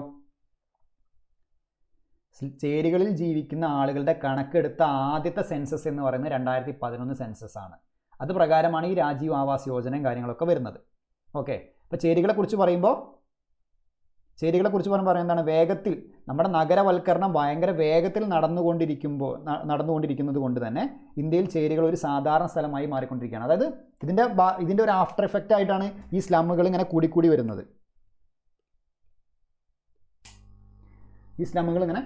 വരുന്നത്. അപ്പോൾ ഈ നഗരവൽക്കരണം സ്പീഡായിട്ട് നടക്കുന്നതനുസരിച്ച് അതിൻ്റെ സൈഡായിട്ട് ഇങ്ങനെ സ്ലമ്മുകൾ വരുന്നതാണ്. ഓക്കെ, അപ്പോൾ സ്ലം ഫ്രീ ഇന്ത്യ എന്ന് പറയുന്ന ഒരു സംഭവത്തിനാണ് രാജീവ് ആവാസ് യോജന. അപ്പോൾ നമ്മളെന്ത് പറഞ്ഞു, ചരിത്രം പറഞ്ഞു, സ്വാതന്ത്ര്യം കിട്ടുന്നതിന് മുന്നേ. ഈ സ്വാതന്ത്ര്യം കിട്ടിയതിന് ശേഷം ഈ നഗരവൽക്കരണത്തിന് വേണ്ടി വന്ന പ്രധാനപ്പെട്ട പഞ്ചവത്സര പദ്ധതികളും അതിലെ കാര്യങ്ങളുമാണ് നമ്മൾ ഡിസ്കസ് ചെയ്തത്. ഓക്കെ ആണല്ലോ? ക്ലിയർ ആണെന്ന് വിചാരിക്കുന്നു. എന്തെങ്കിലും ഡൗട്ട് ഉണ്ടോ?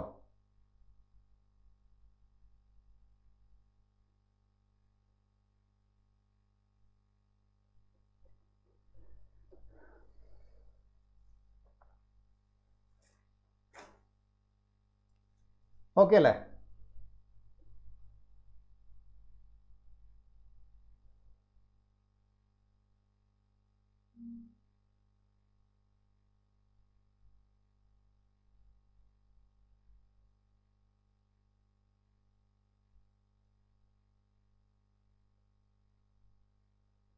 ഓക്കെ, ഇനി ഞാൻ ഇപ്പോൾ പറഞ്ഞ ഓരോ പദ്ധതികളും നമ്മൾ ഡീറ്റെയിൽ ആയിട്ട് പിന്നീട് ഡിസ്കസ് ചെയ്യും.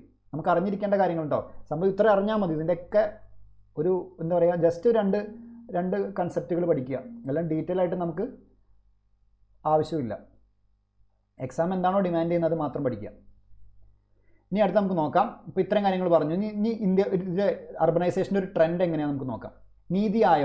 നീതി ആയോഗ് പറയുന്നത് എന്താണെന്ന് വെച്ച് കഴിഞ്ഞാൽ ഇന്ത്യയിലെ നഗരങ്ങൾ ഭൂമിയുടെ അതായത് ഇന്ത്യയുടെ മൊത്തം ഭൂമി എടുത്തു കഴിഞ്ഞാൽ അതിൻ്റെ 3% മാത്രമേ വരുന്നുള്ളൂ, നഗരങ്ങൾ വരുന്നുള്ളൂ എന്നാണ് പറയുന്നത്. പക്ഷേ നമ്മുടെ ഇന്ത്യയുടെ 60% GDP ആരാണ് ചെയ്യുന്നത്? GDP ആരാണ് സംഭാവന ചെയ്യുന്നത്? നമ്മുടെ നഗരങ്ങളാണ്. മനസ്സിലായല്ലോ? എന്താണ് GDP എന്ന് പറഞ്ഞാൽ അറിയാലോ? അപ്പോൾ അത് എവിടെ നിന്നാണ് സംഭാവന ചെയ്യുന്നത്? ഈ പ്രദേശം. അപ്പോൾ നമ്മുടെ ടോട്ടൽ ഇന്ത്യയിലെ നഗരങ്ങൾ എടുത്തു കഴിഞ്ഞാൽ 3%മേ ഉള്ളൂ. പക്ഷേ ഈ 3% നിന്നാണ് 60% GDPയും വരുന്നത്. 60% GDPയും വരുന്നത് എന്ന് പറയണം. ഗ്രോസ് ഡൊമസ്റ്റിക് പ്രോഡക്റ്റ് എന്താണെന്ന് അറിയണം. നമ്മുടെ ഇന്ത്യയുടെ ടെറിട്ടറിയുടെ ഉള്ളിലുണ്ടാക്കുന്ന കാര്യങ്ങൾ മാത്രമാണ്. Within the territory of India അതിൽ നടക്കുന്ന പ്രൊഡക്ഷനും കാര്യങ്ങളുമാണ് എവിടെ വരുന്നത്. അതിൽ വരുന്ന പ്രൊഡക്റ്റ് കാര്യങ്ങളാണ് എവിടെ വരുന്നത്? GDP വരുന്നത്. അത് നമ്മൾ എക്കണോമിയിൽ പഠിച്ചിട്ടുണ്ടാവും. GDP എന്താണ്, GNP എന്താണെന്നുള്ള കാര്യങ്ങളൊക്കെ പഠിച്ചിട്ടുണ്ടാവും. മനസ്സിലായല്ലോ? അപ്പോൾ ഇതാണ് ഇതിൻ്റെ ആര് പറഞ്ഞാണ്? നീതി ആയോഗിൻ്റെ ഒരു സ്റ്റേറ്റ്മെൻറ്റാണ്, അവരുടെ റിപ്പോർട്ടിലെ ഒരു കാര്യമാണ്. ഇനി ലോകത്തിലെ ഏറ്റവും വലിയ രണ്ടാമത്തെ നഗര സംവിധാനമാണ് ഇവിടെ ഇന്ത്യയിൽ. ലോകത്തിലെ ഏറ്റവും വലിയ രണ്ടാമത്തെ നഗര സംവിധാനമാണ് ഇന്ത്യയിൽ. ഏറ്റവും വലുത് ഏതാണ്? അത് ചൈനയിലാണ്. രണ്ടാമത്തെ നഗര സംവിധാനം ഇന്ത്യയിലാണ്, വലുത് ചൈനയിലാണ്. മൊത്തം ആഗോള നഗര ജനസംഖ്യയുടെ 11% ഇന്ത്യൻ നഗരങ്ങളിലാണ് താമസിക്കുന്നത്. ജസ്റ്റ് ഫാക്റ്റുകൾ കാര്യങ്ങൾ മാത്രമാണ്, കാണാതെ പഠിക്കേണ്ട കാര്യങ്ങളൊന്നുമില്ല. മൊത്തം ആഗോള നഗര ജനസംഖ്യയുടെ 11% ഇന്ത്യൻ നഗരങ്ങളിലാണ്. അടുത്ത 2 ദശകങ്ങൾക്കുള്ളിൽ ഇന്ത്യയിലെ നഗര ജനസംഖ്യ മൊത്തം ജനസംഖ്യയുടെ 50% കവിയുമെന്നാണ് പ്രവചിക്കപ്പെടുന്നത്. അടുത്ത 2 ദശകം എന്ന് പറയുന്നത് 20 വർഷം കഴിയുമ്പോൾ ഇന്ത്യയിൽ നഗര ജനസംഖ്യ എന്ന് പറയുന്നത് ഏകദേശം ടോട്ടൽ ജനസംഖ്യയുടെ 50% കഴിയുമെന്നാണ് പറയുന്നത്. ജനസംഖ്യയുടെ എത്ര ശതമാനമാണ് നഗര ജനസംഖ്യ? ജനസംഖ്യയുടെ, അതായത് നഗര ജനസംഖ്യ, അർബൻ പോപ്പുലേഷൻ ടോട്ടൽ പോപ്പുലേഷൻ്റെ എത്രയാണ് ഇൻറ്റു 100. ഇതാണ് ഈ പറഞ്ഞിരിക്കുന്നത്. ജനസംഖ്യയുടെ എത്ര ശതമാനമാണ് നഗര ജനസംഖ്യ എന്ന അടിസ്ഥാനത്തിലാണ് നഗരവൽക്കരണത്തിൻ്റെ തോത്, റേറ്റ് ഓഫ് അർബനൈസേഷൻ അളക്കുന്നത്. മനസ്സിലായല്ലോ? അപ്പോൾ റേറ്റ് ഓഫ് അർബനൈസേഷൻ അളക്കുന്നത് ഈ രീതിയിലാണ്: urban population divide by total population into 100. ഇതാണ് എന്ത് റേറ്റ് ഓഫ് അർബനൈസേഷൻ എന്ന് പറയുന്നത്. ഇത് വളരെ ഇമ്പോർട്ടൻറ്റ് പോയിൻ്റാണ്. ഇത് കാണാതെ പഠിക്കുക കേട്ടോ. ഇന്ത്യയിലെ നഗരവൽക്കരണത്തിൻ്റെ തോത് എന്ന് പറയുന്നത് നമ്മൾ ഈ പഠിക്കുന്ന എല്ലാം 2011 സെൻസസ് വെച്ചിട്ടാണ് പഠിക്കുന്നത്. മനസ്സിലായില്ലേ? അപ്പോൾ 2011 സെൻസസിലെ കാര്യങ്ങളാണ് ഈ പറയുന്നത്. ഇന്ത്യയിൽ നഗരവൽക്കരണത്തിൻ്റെ തോത് 2011 എത്രയായിരുന്നു? 31.16%. വളരെ ഇമ്പോർട്ടൻ്റ് ആയിട്ടൊരു ഫാക്റ്റാണ്. ഇത് സ്റ്റേറ്റ്മെൻ്റ് ആയിട്ട് വരാം. ഓക്കെ. അപ്പോൾ ഇന്ത്യയിൽ നഗരവൽക്കരണത്തിൻ്റെ തോത്, റേറ്റ് ഓഫ് അർബനൈസേഷൻ എന്ന് പറയുന്നത് 31.16% ആയിരുന്നു. ഇത് മറ്റ് വികസ്വര രാജ്യങ്ങളെ അപേക്ഷിച്ച് മറ്റ് ഡെവലപ്ഡ് കൺട്രീസിനെ നോക്കുമ്പോൾ ഇത് കുറവാണ്. അപ്പോൾ ഞാൻ ഈ റെഡിൽ കൊടുത്ത് വളരെ ഇമ്പോർട്ടൻ്റ് ആയിട്ട് പഠിക്കുക. ഇനി നഗരകേന്ദ്രങ്ങളുടെ വികാസവും നഗരകേന്ദ്രങ്ങളുടെ അർബൻ സെൻറ്റേഴ്സിൻ്റെ ഡെവലപ്മെൻറ്റും പുതിയ പട്ടണങ്ങളുടെ ആവിർഭാവവും രാജ്യത്ത് നഗര ജനസംഖ്യയുടെയും നഗരവൽക്കരണത്തിൻ്റെയും വളർച്ചയിൽ നിർണായക പങ്ക് വഹിച്ചിട്ടുണ്ട്. മനസ്സിലായല്ലോ? അർബൻ സെൻറ്റേഴ്സ് ഇങ്ങനെ വികസിച്ച് വരാകുമ്പോൾ കൂടുതൽ ആൾക്കാർ അവിടെ പോയിട്ട് താമസിക്കും, അർബൻ സെൻറ്റേഴ്സിന് ചുറ്റും. കാരണം അവിടെ എല്ലാ വേണ്ട സർവീസസും അവിടെ അവൈലബിൾ ആയിരിക്കും. പിന്നെ അല്ലാതെ പുതിയ പട്ടണങ്ങൾ ഇങ്ങനെ പുതിയ ടൗണുകൾ ഇങ്ങനെ വന്നുകൊണ്ടിരിക്കുകയാണ്. മനസ്സിലായല്ലോ? അപ്പോൾ രാജ്യത്ത് നഗര ജനസംഖ്യയുടെയും നഗരവൽക്കരണ അർബനൈസേഷൻ്റെയും വളർച്ചയിൽ നിർണായക പങ്ക് വഹിച്ച കാര്യങ്ങളാണ് ഈ പറയുന്ന അർബൻ സെൻറ്റേഴ്സിൻ്റെ വികാസവും പുതിയ പട്ടണങ്ങളുടെ ആവിർഭാവവും. ഈ 2011 സെൻസസ് പ്രകാരം അവസാന 2 ദശാബ്ദങ്ങളിൽ നഗരവൽക്കരണത്തിൻ്റെ തോത് കുറഞ്ഞു വരുന്നതായി കാണാം. ഇത് NCERTയിലെ ഒരു ഫാക്റ്റാണ് കേട്ടോ. NCERTയിലെ ഒരു ഫാക്റ്റാണിത്. 2011 ഈ പറഞ്ഞ സാധനങ്ങളൊക്കെ NCERTയിൽ നിന്ന് എടുത്താണ്. 2011 സെൻസസ് പ്രകാരം അവസാന 2 ദശാബ്ദങ്ങളിൽ, അതായത് അവസാന 2 ദശാബ്ദം എന്ന് പറയുമ്പോൾ 2001, 2011 ആ ഒരു സമയത്ത് നഗരവൽക്കരണത്തിൻ്റെ തോത്, റേറ്റ് ഓഫ് അർബനൈസേഷൻ കുറഞ്ഞു വരുന്നതായി കാണുന്നു എന്ന് പറയുന്നുണ്ട്. അത് പറയുന്ന ഒരു ചാർട്ടാണിത്. 2011 സെൻസസ് പ്രകാരം 2001, 2011 സമയത്ത് അർബനൈസേഷൻ്റെ തോത്, റേറ്റ് ഓഫ് അർബനൈസേഷൻ എന്ന് പറയുന്നത് കുറഞ്ഞു വരുന്നുണ്ട്. കണ്ടില്ലേ? 36.47 31.13 പിന്നെ അതെന്തായി? 31.08 അത് കുറഞ്ഞു വരുന്നുണ്ട്. അപ്പോൾ ആ കാര്യം കൂടി ഒന്ന് ആലോചിച്ച് വയ്ക്കുക. ഓക്കെ ആണല്ലോ?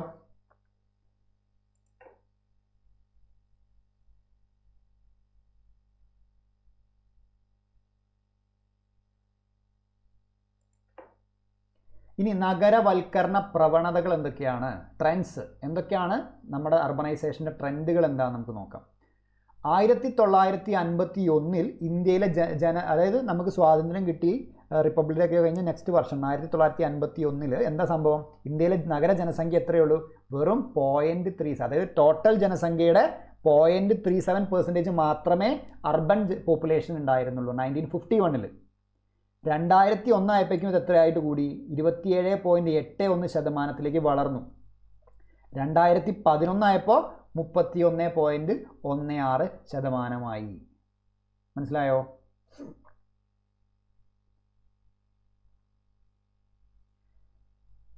ഇനി 2011 സെൻസസ് പ്രകാരം ഇന്ത്യയിലെ ആകെ ജനസംഖ്യയുടെ 31.16% നഗരങ്ങളിലാണ് കാണപ്പെടുന്നത്. ഈ കണക്ക് ഞാൻ ഇവിടെ ഓൾറെഡി പറഞ്ഞിട്ടുണ്ട്. 31.16. ഇന്ത്യയിൽ നഗരവൽക്കരണത്തിന് തോത് 2011 31.16% ആയിരുന്നു. മനസ്സിലായല്ലോ? ഇപ്പോൾ 2011 സെൻസസ് പ്രകാരം ഇന്ത്യയിലെ ആകെ ജനസംഖ്യയുടെ 31.16% നഗരങ്ങളിലാണ് കാണപ്പെടുന്നത്. അത് ആലോചിച്ച് വയ്ക്കുക. അത് ഏകദേശം എത്ര വരുന്നുണ്ട്? 377 ദശലക്ഷം ജനങ്ങൾ ഇന്ത്യയിൽ ജീവിക്കുന്ന നഗരങ്ങളിലാണ്. മനസ്സിലായി? അതാ പറയുന്നത്. 2001 അർബൻ പോപ്പുലേഷൻ എന്ന് പറയുന്നത് 286 മില്യൺ ആയിരുന്നു. അതായത് ടോട്ടൽ പോപ്പുലേഷൻ 27.81% ആയിരുന്നു. 2011 എത്രയായി മാറി? ഇന്ന് മാറി 377 മില്യൺ പോപ്പുലേഷനായി. അതെത്രയായി? ടോട്ടൽ പോപ്പുലേഷൻ്റെ 31.16%. ഈ നമ്പറാണ് ഞാൻ പഠിക്കണം എന്ന് പറഞ്ഞ നമ്പർ. 31.16.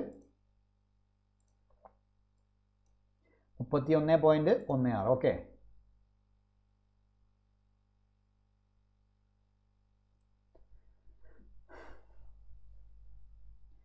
ഇനി ഏറ്റവും കൂടുതൽ നഗര ജനസംഖ്യയുള്ള രാജ്യത്തിൻ്റെ പട്ടികയിൽ ഇനി കുറച്ച് ഫാക്റ്റുകളാണ്. ഇതൊക്കെ നമ്മുടെ ഒഫീഷ്യൽ വെബ്സൈറ്റിൽ നിന്ന് എടുത്ത ഡാറ്റകളാണ് കേട്ടോ. ഏറ്റവും കൂടുതൽ നഗര ജനസംഖ്യയുള്ള രാജ്യത്തിൻ്റെ പട്ടികയിൽ 1-ാം സ്ഥാനത്ത് നിൽക്കുന്നത് ചൈനയാണ്. മനസ്സിലായല്ലോ. 2-ാം സ്ഥാനത്ത് ഇന്ത്യക്കാണ്. അപ്പോൾ ഇത് ടോട്ടലാണ് പറയുന്നത്. തൊട്ട് പിന്നിലായി അമേരിക്കയുണ്ട്. അപ്പോൾ നമുക്ക് വേണ്ട ഡാറ്റാസിന് ഇവിടെയാണ്. ഇന്ത്യയിലെ എല്ലാ സംസ്ഥാനങ്ങളിലും അപ്പോൾ ഇന്ത്യയിൽ മൊത്തം ടോട്ടൽ എടുക്കുക, സംസ്ഥാനങ്ങളും കേന്ദ്രഭരണ പ്രദേശങ്ങളും ഒക്കെ വെച്ച് നോക്കിക്കഴിഞ്ഞാൽ രണ്ടും കൺസിഡർ ചെയ്യുമ്പോൾ ഇന്ത്യയിൽ ഏറ്റവും കൂടുതലുള്ളത് എവിടെയാണ്? ദേശീയ തലസ്ഥാന പ്രദേശമായ national capital territory of Delhi, അവിടെയാണ് ഏറ്റവും കൂടുതലുള്ളത്.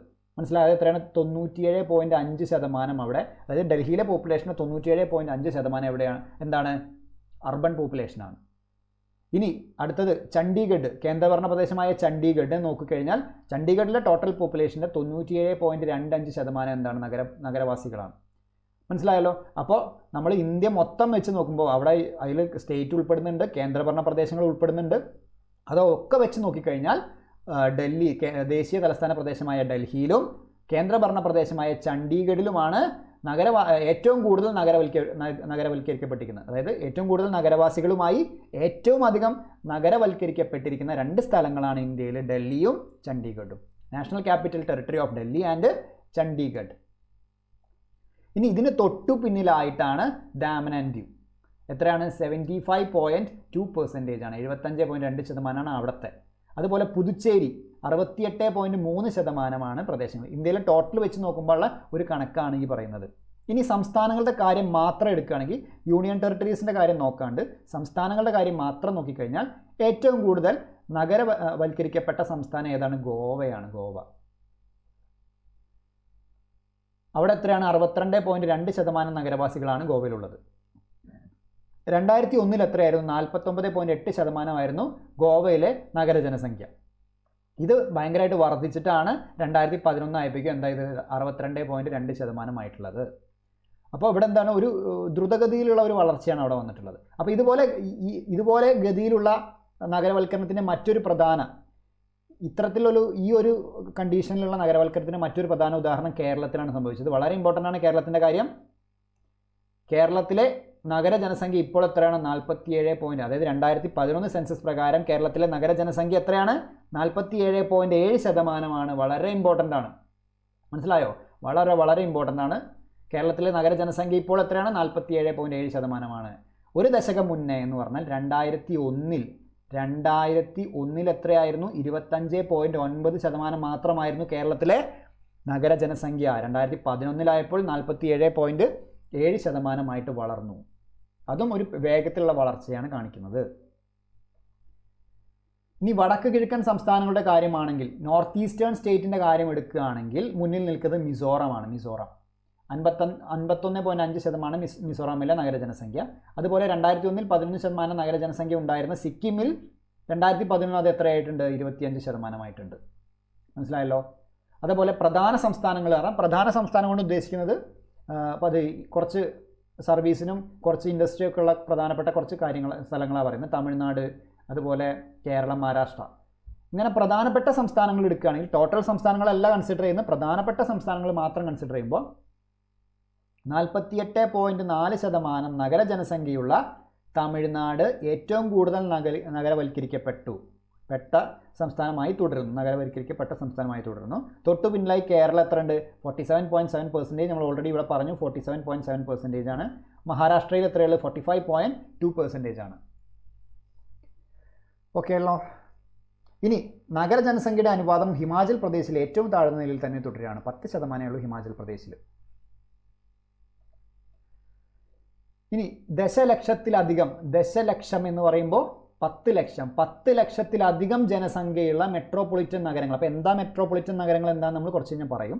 അപ്പോൾ 10 ലക്ഷത്തിലധികം ജനസംഖ്യയുള്ള മെട്രോപൊളിറ്റൻ നഗരങ്ങളുടെ എണ്ണം 2011 സെൻസസ് പ്രകാരം എത്രയായിട്ട് മാറിയിട്ടുണ്ട്? 53 വർദ്ധിച്ചിട്ടുണ്ട്. മനസ്സിലായോ?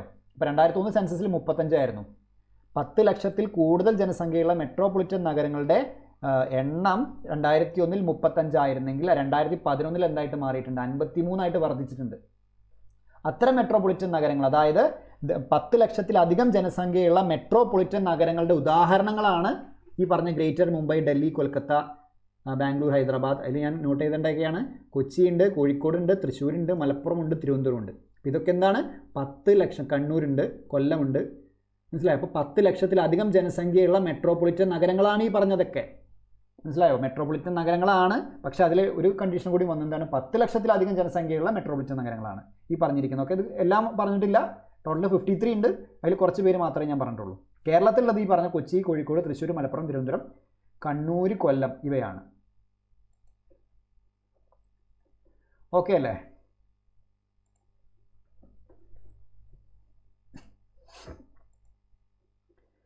ഇനി നഗരങ്ങളുടെ വർഗീകരണം ജനസംഖ്യ വലുപ്പത്തിൻ്റെ അടിസ്ഥാനത്തിൽ. ജനസംഖ്യയുടെ വലുപ്പത്തിൻ്റെ അടിസ്ഥാനത്തിൽ നമുക്ക് എങ്ങനെ നഗരങ്ങളെ, അർബൻ ഏരിയകളെ എങ്ങനെ നമുക്ക് ക്ലാസിഫൈ ചെയ്യാമെന്നാണ് പറയുന്നത്.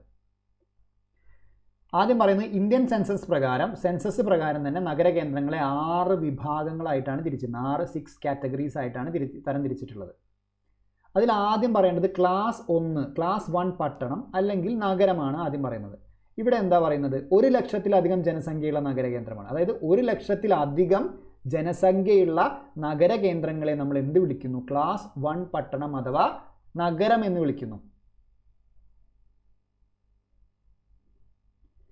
കണ്ടോ? ഇന്ത്യയിലെ നഗര ജനസംഖ്യയുടെ 60% കൂടുതലും ഈ പറഞ്ഞ ക്ലാസ് 1 നഗരങ്ങളിൽ പെടുന്നവയാണ്.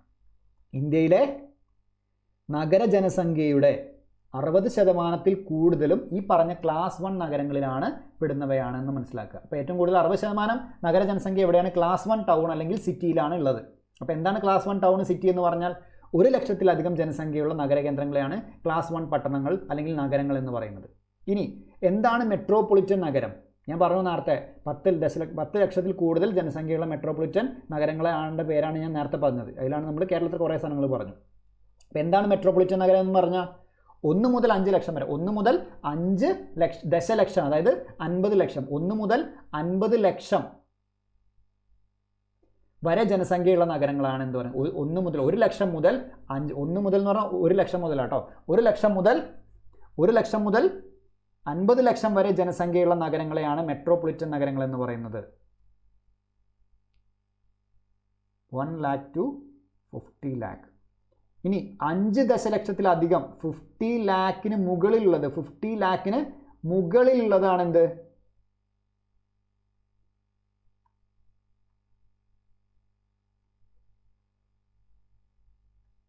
$50 ലാഖിന് മുകളിലുള്ളതാണെന്ത്? 50 ലാഖിന് മുകളിലാണെന്ത് എന്ത് പറയുന്നത്? മെഗാ നഗരം എന്ന് പറയുന്നത്. അപ്പോൾ മെഗാ സിറ്റി, നേരത്തെ നമ്മൾ മെഗാ സിറ്റി പദ്ധതിനെ കുറിച്ച് പറഞ്ഞിട്ടുണ്ടായിരുന്നല്ലോ. ആ പറഞ്ഞ മെഗാ സിറ്റി എന്ന് ഉദ്ദേശിക്കുന്നത് എന്താണ്?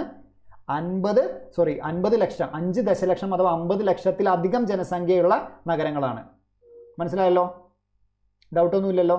അപ്പോൾ ക്ലാസ് 1 പട്ടണം അല്ലെങ്കിൽ നഗരം എന്ന് പറയുന്നത് 1 ലക്ഷത്തിലധികം ജനസംഖ്യയുള്ള നഗരങ്ങളാണ്. 1 ലക്ഷം മുതൽ 50 ലക്ഷം വരെയുള്ളതിനെ മെട്രോപൊളിറ്റൻ നഗരങ്ങൾ എന്ന് പറയും. 50 ലക്ഷത്തിന് മുകളിലുള്ളതിന് നമ്മൾ മെഗാ നഗരങ്ങൾ എന്ന് പറയും. ഓക്കെ ആണല്ലോ? ഇനി ഇപ്പോൾ 3 ക്ലാസിഫിക്കേഷനായി. ഇനി മിക്ക മെട്രോപൊളിറ്റൻ നഗരങ്ങളും മെഗാ നഗരങ്ങളും, അതായത് മിക്ക മെട്രോപൊളിറ്റൻ നഗരങ്ങളും മെഗാ നഗരങ്ങളും ഒക്കെ എന്താണ്? നഗരസഞ്ചയങ്ങളാണ്. ഇതൊരു വേർഡാണ്. അർബൻ അഗ്ലോമറേഷൻസ് എന്ന് പറയുന്ന ഒരു വാക്കാണിത്. നഗരസഞ്ചയങ്ങൾ. അപ്പോൾ നമ്മൾ പറഞ്ഞെന്താണ്? ഈ പറഞ്ഞ മെട്രോപൊളിറ്റൻ നഗരങ്ങളായാലും മെഗാ നഗരങ്ങളായാലും ഇവയൊക്കെ എന്താണ്? നഗരസഞ്ചയങ്ങളാണെന്നാണ് പറയുന്നത്. അപ്പോൾ എന്താണ് ഒരു നഗരസഞ്ചയം? ഈ പറയുന്ന താഴെ പറയുന്നതിൽ 3 വിഭാഗങ്ങളിൽ പെടുന്ന ഏതെങ്കിലും, ഈ പറയുന്ന 3 വിഭാഗങ്ങൾ ഏതെങ്കിലും ഒന്നിൽ ഉൾപ്പെടുന്ന പ്രദേശങ്ങളെയാണ് നമ്മൾ നഗരസഞ്ചയം അഥവാ അർബൻ അഗ്ലോമറേഷൻസ് എന്ന് പറയുന്നത്. ഒന്നെങ്കിൽ എന്തായിരിക്കണം? ഒരു നഗരവും അതിൻ്റെ സമീപ നഗര വളർച്ചയും. ഒരു നഗരം എന്ന് പറയുമ്പോൾ ഒരു സിറ്റിയും അതിൻ്റെ തൊട്ട് അടുത്തായിട്ട് അതിൻ്റെ സമീപ നഗര വളർച്ചയും. അപ്പം നഗര വളർച്ച എന്താണെന്ന് നമുക്ക് പറയാം. നഗര വളർച്ച എന്ന് പറഞ്ഞു കഴിഞ്ഞാൽ സിമ്പിളായിട്ട് പറയുകയാണെങ്കിൽ അപ്പോൾ ഒരു ടൗണ് അല്ലെങ്കിൽ ഒരു സിറ്റി അതുമായി ബന്ധപ്പെട്ട് കിടക്കുന്ന, അതിൻ്റെ ബോർഡറിൽ കൂടെ കിടക്കുന്ന, അതിനെ ബന്ധപ്പെടുത്തി കുറച്ച് കാര്യങ്ങളുണ്ടാവും. ഇപ്പോൾ ഉദാഹരണത്തിന് പറയുകയാണെങ്കിൽ റെയിൽവേ സ്റ്റേഷന്, കണ്ടോൺമെൻറ്റ് ഏരിയകൾ, പോർട്ട്, കടൽ പ്രദേശങ്ങൾ, അങ്ങനെ വരുന്ന അതാണ്. അത് നഗര വളർച്ച എന്ന് പറയുമ്പോൾ ഇത് പതിയെ ഇതിലേക്ക് ഇങ്ങനെ വളർന്നുകൊണ്ടിരിക്കും. ഈ നഗരം പതിയെ വളർന്നുകൊണ്ടിരിക്കും. അപ്പോൾ അതിൻ്റെ ബോർഡറുള്ള സാധനത്തിനെയാണ് നമ്മൾ അർബൻ ഔട്ട് ഗ്രോത്ത് അഥവാ നഗര വളർച്ച എന്നൊക്കെ പറയുന്നത്. കുറച്ച് ഞാൻ അവിടെ എത്തുമ്പോൾ പറയാം. അപ്പോൾ ഇത്രയേ ഉള്ളൂ. ഒരു നഗരവും അതിൻ്റെ സമീപ നഗര വളർച്ചയും അങ്ങനെയുള്ള പ്രദേശമാണെങ്കിൽ അത് നമുക്ക് എന്ത് പറയാം? അർബൻ അഗ്ലോമറേഷൻ എന്ന് പറയാം. ഇനി അതല്ല, ഒന്നോ അതിലധികമോ സമീപ നഗരങ്ങളും, ഒന്നോ അതിലധികമോ സമീപ നഗരങ്ങളും. സമീപ നഗരങ്ങൾ എന്ന് പറഞ്ഞാൽ ഒന്നിൽ കൂടുതൽ നഗരങ്ങൾ ഒരുമിച്ചിരിക്കുന്നതിനാണ് സമീപ നഗരങ്ങൾ എന്ന് പറയുന്നത്. ഒരു നഗരമുണ്ട്, ഒരു നഗരം, രണ്ട് നഗരം, മൂന്ന് നഗരം, അങ്ങനെ കുറേ നഗരങ്ങളുണ്ട്. അങ്ങനെ സമീപ നഗരങ്ങളിൽ ഒന്നോ അതിലധികമോ സമീപ നഗരങ്ങളുടെ ഭാഗവും. ഇനി ഈ പറയുന്നതിനൊക്കെ എന്തുണ്ടാവും? നഗര വളർച്ച ഉണ്ടായിരിക്കും. മനസ്സിലായോ? ആദ്യം നമ്മൾ പറഞ്ഞു ഒരു നഗരം അതിൻ്റെ നഗര വളർച്ച എന്നാണ് പറഞ്ഞത്. ഇപ്പോൾ ഒരുപാട് നഗരങ്ങൾ ഒരുമിച്ച് നിൽക്കണം, ആ പറയുന്ന ഓരോന്നിനും എന്തുണ്ട്? സമീപ നഗര വളർച്ച ഉണ്ടാവും. മനസ്സിലായല്ലോ? ഇനി അങ്ങനെ ഉള്ളതോ ഇല്ലാത്തതോ, അപ്പോൾ ഒന്നോ അതിലധികമോ സമീപ നഗരങ്ങളും അവയുടെ സമീപ നഗര വളർച്ചയോട് കൂടിയതോ, ഇനി അങ്ങനെ സമീപ നഗര വളർച്ച ഇല്ലെങ്കിലോ, ആ പറയുന്നതും ഈ ഒരു കാറ്റഗറി ആയിട്ട് വിടും. ജസ്റ്റ് ഒരു ബേസിക് ഡെഫിനേഷൻ മാത്രം അറിഞ്ഞാൽ മതി കേട്ടോ. പിന്നെ മൂന്നാമത്തെ കാര്യം പറയുന്നത് ഒരു നഗരവും ഒന്നോ അതിലധികമോ സമീപ പട്ടണങ്ങളും. അപ്പോൾ ഒരു നഗരം ഉണ്ടാവും, അതിനോട് ബന്ധപ്പെട്ട് ഒന്നോ അതിലധികമോ ടൗണുകൾ ഉണ്ടാവും. ഇനി അവയുടെ സമീപ നഗര വളർച്ചയും ഈ പറഞ്ഞ നഗരത്തിൻ്റെയും ഈ പട്ടണങ്ങളുടെയൊക്കെ അടുത്തുള്ള വളർച്ചയും ഒത്തുചേർന്ന് രൂപപ്പെട്ട ഒരു നഗരപ്രദേശം. ഇങ്ങനെ മൂന്ന് കാറ്റഗറിയിൽ ഏതെങ്കിലും ഒന്ന് സാറ്റിസ്ഫൈ ചെയ്യുകയാണെങ്കിൽ ആ പറയുന്ന സ്ഥലത്തിന് നമുക്ക് എന്ത് പറയാം? അർബൻ അഗ്ലോമറേഷൻ അഥവാ നഗരസഞ്ചയങ്ങൾ എന്ന് പറയാം. അപ്പോൾ മിക്ക മെട്രോപൊളിറ്റൻ നഗരങ്ങളും മെഗാ നഗരങ്ങളും ഇതുപോലത്തെ നഗരസഞ്ചയങ്ങളാണ്. ഓക്കെ. അപ്പോൾ ഇപ്പോൾ ഒരു മെട്രോപൊളിറ്റൻ നഗരം എടുത്തു, അതൊരു നഗരസഞ്ചയം ആവാം എന്ന് പറയുന്ന കാരണം എന്താണ്? ആ എടുക്കുന്ന നഗരവും അതിന് കുറച്ച് സമീപത്തായിട്ട് കുറച്ച് നഗര വളർച്ച ഉണ്ടാവും, അത് കുറച്ചും കൂടി അങ്ങ് വളർന്നിട്ടുണ്ടാവും. അങ്ങനെ ആയിരിക്കാം അത്. അല്ലെങ്കിൽ എന്തായിരിക്കും? ഒന്നോ അതിലധികമോ സമീപ നഗരങ്ങൾ, ഒരുപാട് നഗരങ്ങൾ കൂടിക്കിടക്കുന്നതും ഇനി അവയ്ക്ക് സമീപം വളർച്ച ഉള്ളതോ ഇനി അല്ലെങ്കിൽ സമീപ വളർച്ച ഇല്ലെങ്കിലോ കുഴപ്പമില്ല. ഇനി ഒരു നഗരവും അതിന് തൊട്ടടുത്ത് കുറച്ച് പട്ടണങ്ങളും അവയ്ക്ക് സമീപ നഗര വളർച്ചയോ അങ്ങനെ ഒത്തുചേർന്ന രൂപപ്പെട്ട നഗരപ്രദേശമായിരിക്കും.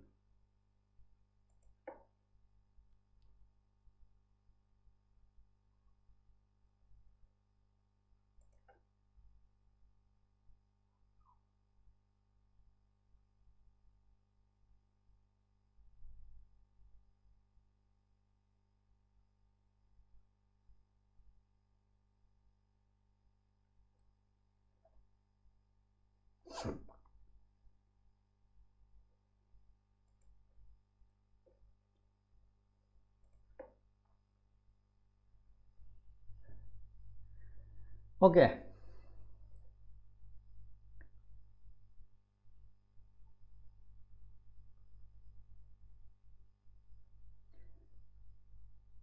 അപ്പോൾ ഇത് മനസ്സിലായല്ലോ. അപ്പോൾ മിക്ക മെട്രോപൊളിറ്റൻ നഗരങ്ങളും മെഗാ നഗരങ്ങളും എന്താണ്? നഗരസഞ്ചയങ്ങളാണ്. അർബൻ അഗ്ലോമറേഷൻസ് എന്താണെന്ന് പറഞ്ഞാൽ അതിൻ്റെ മൂന്ന് കാറ്റഗറി നമ്മൾ പറഞ്ഞു. ഇനി എന്താണ് ഞാൻ നേരത്തെ പറഞ്ഞില്ല, നഗര വളർച്ച എന്ന് പറയുന്നതിൻ്റെ സംഭവം പറയുന്നത് ഒന്നെങ്കിൽ നഗരം അല്ലെങ്കിൽ ഒരു നഗരത്തോട് ചേർന്ന് കിടക്കുന്നത് അല്ലെങ്കിൽ പട്ടണത്തോട് ചേർന്ന് സ്ഥിതി ചെയ്യുന്നതും ആയ ഒരു ഗ്രാമത്തിൻ്റെയോ ഗ്രാമങ്ങളുടെയോ റവന്യൂ അതിർത്തിക്കുള്ളിൽ പെടുന്നതുമായ റെയിൽവേ കോളനികൾ. അപ്പോൾ ഇത്രയും മനസ്സിലാക്കി വെച്ചാൽ മതി. ഒരു നഗരം അല്ലെങ്കിൽ പട്ടണം, അതിനോട് ചേർന്ന് കിടക്കുന്ന റെയിൽവേ കോളനികൾ, സർവകലാശാല ക്യാമ്പസുകൾ, തുറമുഖ പ്രദേശങ്ങൾ, സൈനിക ക്യാമ്പ് തുടങ്ങിയവയാണ് നഗര വളർച്ചയ്ക്ക് ഉദാഹരണങ്ങൾ. നഗരം അല്ലെങ്കിൽ പട്ടണത്തോട് ചേർന്ന് സ്ഥിതി ചെയ്യുന്ന ഒരു നഗരം അല്ലെങ്കിൽ ഒരു പട്ടണത്തോട് ചേർന്ന് സ്ഥിതി ചെയ്യുന്ന അതിൻ്റെ അതിർത്തിക്കുള്ളിൽ പെടുന്ന എന്താ പറയുന്നത്? റെയിൽവേ കോളനികൾ, സർവകലാശാല ക്യാമ്പസുകൾ, തുറമുഖ പ്രദേശങ്ങൾ, സൈനിക ക്യാമ്പ്, ഇതൊക്കെയാണ് നമ്മൾ നഗര വളർച്ചയ്ക്ക് ഉദാഹരണങ്ങളായിട്ട് പറയുന്നത്. അതാണ് ഇവിടെ പറഞ്ഞ ഈ സമീപ നഗര വളർച്ച എന്ന് പറയുന്നത്. അങ്ങനത്തെ സാധനങ്ങളെയാണ് പറയുന്നത്. ഇനി 486 നഗരങ്ങളിൽ 58 എണ്ണവും മെട്രോപൊളിറ്റൻ നഗരങ്ങളാണ്. 468 നഗരങ്ങളിൽ 58 എണ്ണം എന്താണ്? മെട്രോപൊളിറ്റൻ നഗരങ്ങളാണ്. അവയിൽ 6 എണ്ണം എന്താണ്? 5 ദശലക്ഷത്തിലധികം ജനസംഖ്യയുള്ള മഹാനഗരങ്ങളാണ്. ഓക്കെ. അപ്പോൾ 468 നഗരങ്ങളിൽ 58 എണ്ണം മെട്രോപൊളിറ്റൻ നഗരങ്ങളാണ്. 6 എണ്ണം 5 ലക്ഷത്തിലധികം ജനസംഖ്യയുള്ള മഹാനഗരങ്ങളാണ്. നഗരജനസംഖ്യയുടെ 1/5 കൂടുതലും ഈ മഹാനഗരങ്ങളിലാണ് വസിക്കുന്നത്. മനസ്സിലായോ? നഗരജനസംഖ്യയുടെ 1/5 കൂടുതലും ഈ ജസ്റ്റ് ഒരു ഫാക്റ്റാണ്, ജസ്റ്റ് വായിച്ചു വിടുക, കാണാതെ പഠിക്കാനുള്ളതല്ല. അവയിൽ തന്നെ 18.4 ദശലക്ഷം ജനസംഖ്യയുള്ള ഗ്രേറ്റർ മുംബൈ ആണ് എന്ത്? ഏറ്റവും വലിയ നഗരം. അപ്പോൾ ലാർജസ്റ്റ് അർബൻ അഗ്ലോമറേഷൻ എന്ന് പറയുന്നത്, നഗരസഞ്ചയം എന്നറിയപ്പെടുന്നത് ഏതാണ്? ഗ്രേറ്റർ മുംബൈ ആണ്. അത് പഠിച്ചു വയ്ക്കുക. ഏറ്റവും വലിയ നഗരസഞ്ചയം എന്നറിയപ്പെടുന്നത് ഗ്രേറ്റർ മുംബൈ ആണ്. 18.4 ദശലക്ഷമാണ് അവിടുത്തെ ജനസംഖ്യ. രാജ്യത്തെ മറ്റ് നഗരസഞ്ചയങ്ങൾ ഏതൊക്കെയാണെന്ന് വെച്ച് കഴിഞ്ഞാൽ ഡൽഹി, കൊൽക്കത്ത, ചെന്നൈ, ബാംഗ്ലൂർ, ഹൈദരാബാദ് എന്നിവയാണ്. ക്ലിയർ ആണോ?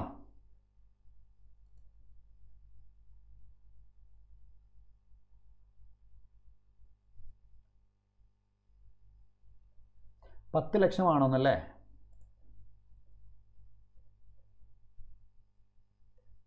ഞാൻ വെബ്സൈറ്റിൽ കണ്ടത് ഇങ്ങനെയാണ്. ഞാൻ ഒന്ന് ചെക്ക് ചെയ്തിട്ട് പറയാം കേട്ടോ, ക്ലാസ്സിൽ പറയാം. ഇനി നോട്ട് കൊടുക്കുമ്പോൾ അത് ഞാൻ ഇതാക്കാം. ഇനി 10 ആണെന്നുണ്ടെങ്കിൽ ഞാൻ തിരുത്താം. ഞാൻ വെബ്സൈറ്റിൽ കണ്ടത് ഇങ്ങനെയാണ്.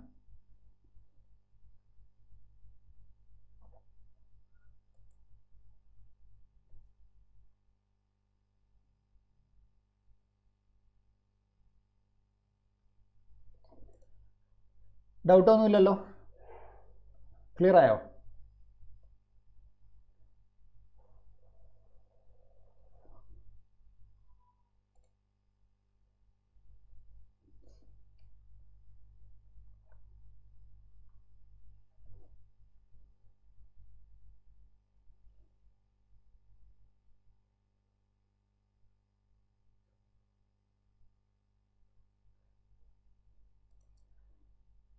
അപ്പോൾ ഇത്രയും കാര്യങ്ങൾ ഞാൻ നോട്ട് അപ്ലോഡ് ചെയ്യാം, അതൊന്ന് വായിച്ചാൽ മതി.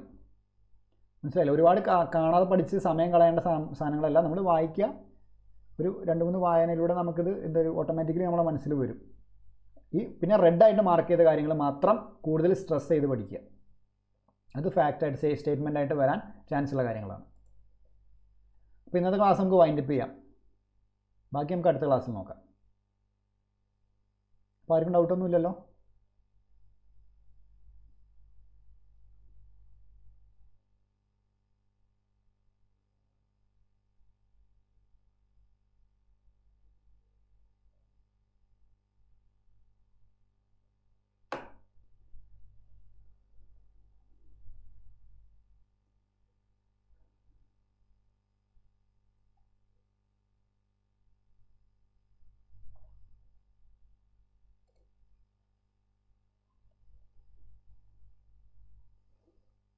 അപ്പോൾ ഓക്കെ, താങ്ക് യു.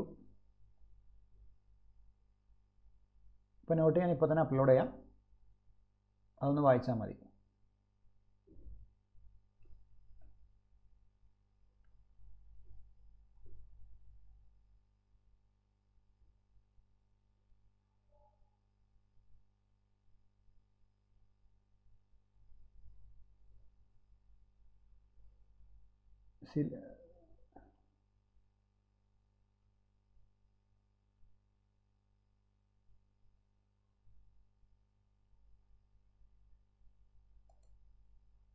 ഓക്കെ കേട്ടോ, അങ്ങനത്തെ ക്ലാസ് നമുക്ക് നോക്കാം, വെക്കാം കേട്ടോ. എങ്ങനെയാണ് പഠിക്കേണ്ടതെന്ന് വെച്ച് കഴിഞ്ഞാൽ, ഇപ്പോൾ നിങ്ങൾ സിലബസ് നോക്കുക. സിലബസ് നോക്കിയിട്ട് ഇപ്പോൾ അതിൽ ഓരോ കീവേഡും നമ്മൾ കവർ ചെയ്തിട്ടുണ്ടാവണം. ഉദാഹരണത്തിന് നമ്മൾ പൊളിറ്റിയാണ് എടുക്കുന്നതെങ്കിൽ അതിൽ ഓരോ പറയുന്ന ഇപ്പോൾ കോൺസ്റ്റിറ്റ്യൂഷൻ അസംബ്ലി, പ്രിയാമ്പിൾ, അങ്ങനെ ഓരോ സാധനങ്ങളും നമ്മൾ എന്ത് ചെയ്യണം, ആ സിലബസ് വെച്ച് കവർ ചെയ്യണം. മനസ്സിലായില്ലേ? അതേപോലെ വേണ്ടി മുന്നോട്ട് പോകണം പഠിക്കേണ്ടത്. ഇപ്പോൾ സ്പെഷ്യൽ ടോപ്പിക് ആണെങ്കിലും അതിൽ പറയുന്ന ഓരോ വാക്കുകളും നമ്മൾ കവർ ചെയ്യുന്നുണ്ടോ നോക്കണം. പിന്നെ സ്പെഷ്യൽ ടോപ്പിക്കിൽ സിലബസ് ഒരുപാട് കൊടുത്തിട്ടുണ്ടെങ്കിൽ അതിൻ്റെ മെയിൻ കാതലായിട്ടുള്ള പോർഷൻസിൽ നിന്ന് മാത്രമേ ക്വസ്റ്റ്യൻ വരത്തുള്ളൂ. സിലബസ് കൊടുക്കുമ്പോൾ അവരിങ്ങനെ ഡീപ്പായിട്ട് കൊടുക്കുന്നതാണ്. അത് യൂണിവേഴ്സിറ്റീസിൻ്റെ ക്വസ്റ്റ്യൻ പേപ്പർ വെച്ച് നോക്കിക്കഴിഞ്ഞാൽ തന്നെ നമുക്ക് മനസ്സിലാവുന്നത്. ഒരുപാട് ചവർ പോലെ സിലബസ് കൊടുക്കുന്നുണ്ടെങ്കിലും അതിൻ്റെ പ്രധാനപ്പെട്ട കാര്യങ്ങളിൽ നിന്നാണ് അതിൽ നിന്ന് ക്വസ്റ്റ്യൻ വരുന്നത്.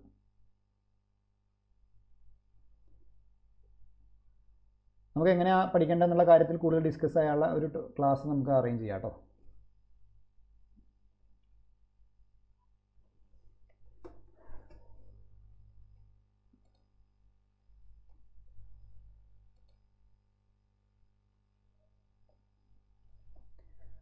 പിന്നെ നമുക്ക് വൈൻഡപ്പ് ചെയ്യാം, അടുത്ത ക്ലാസ്സിൽ കാണാം. ഓക്കെ,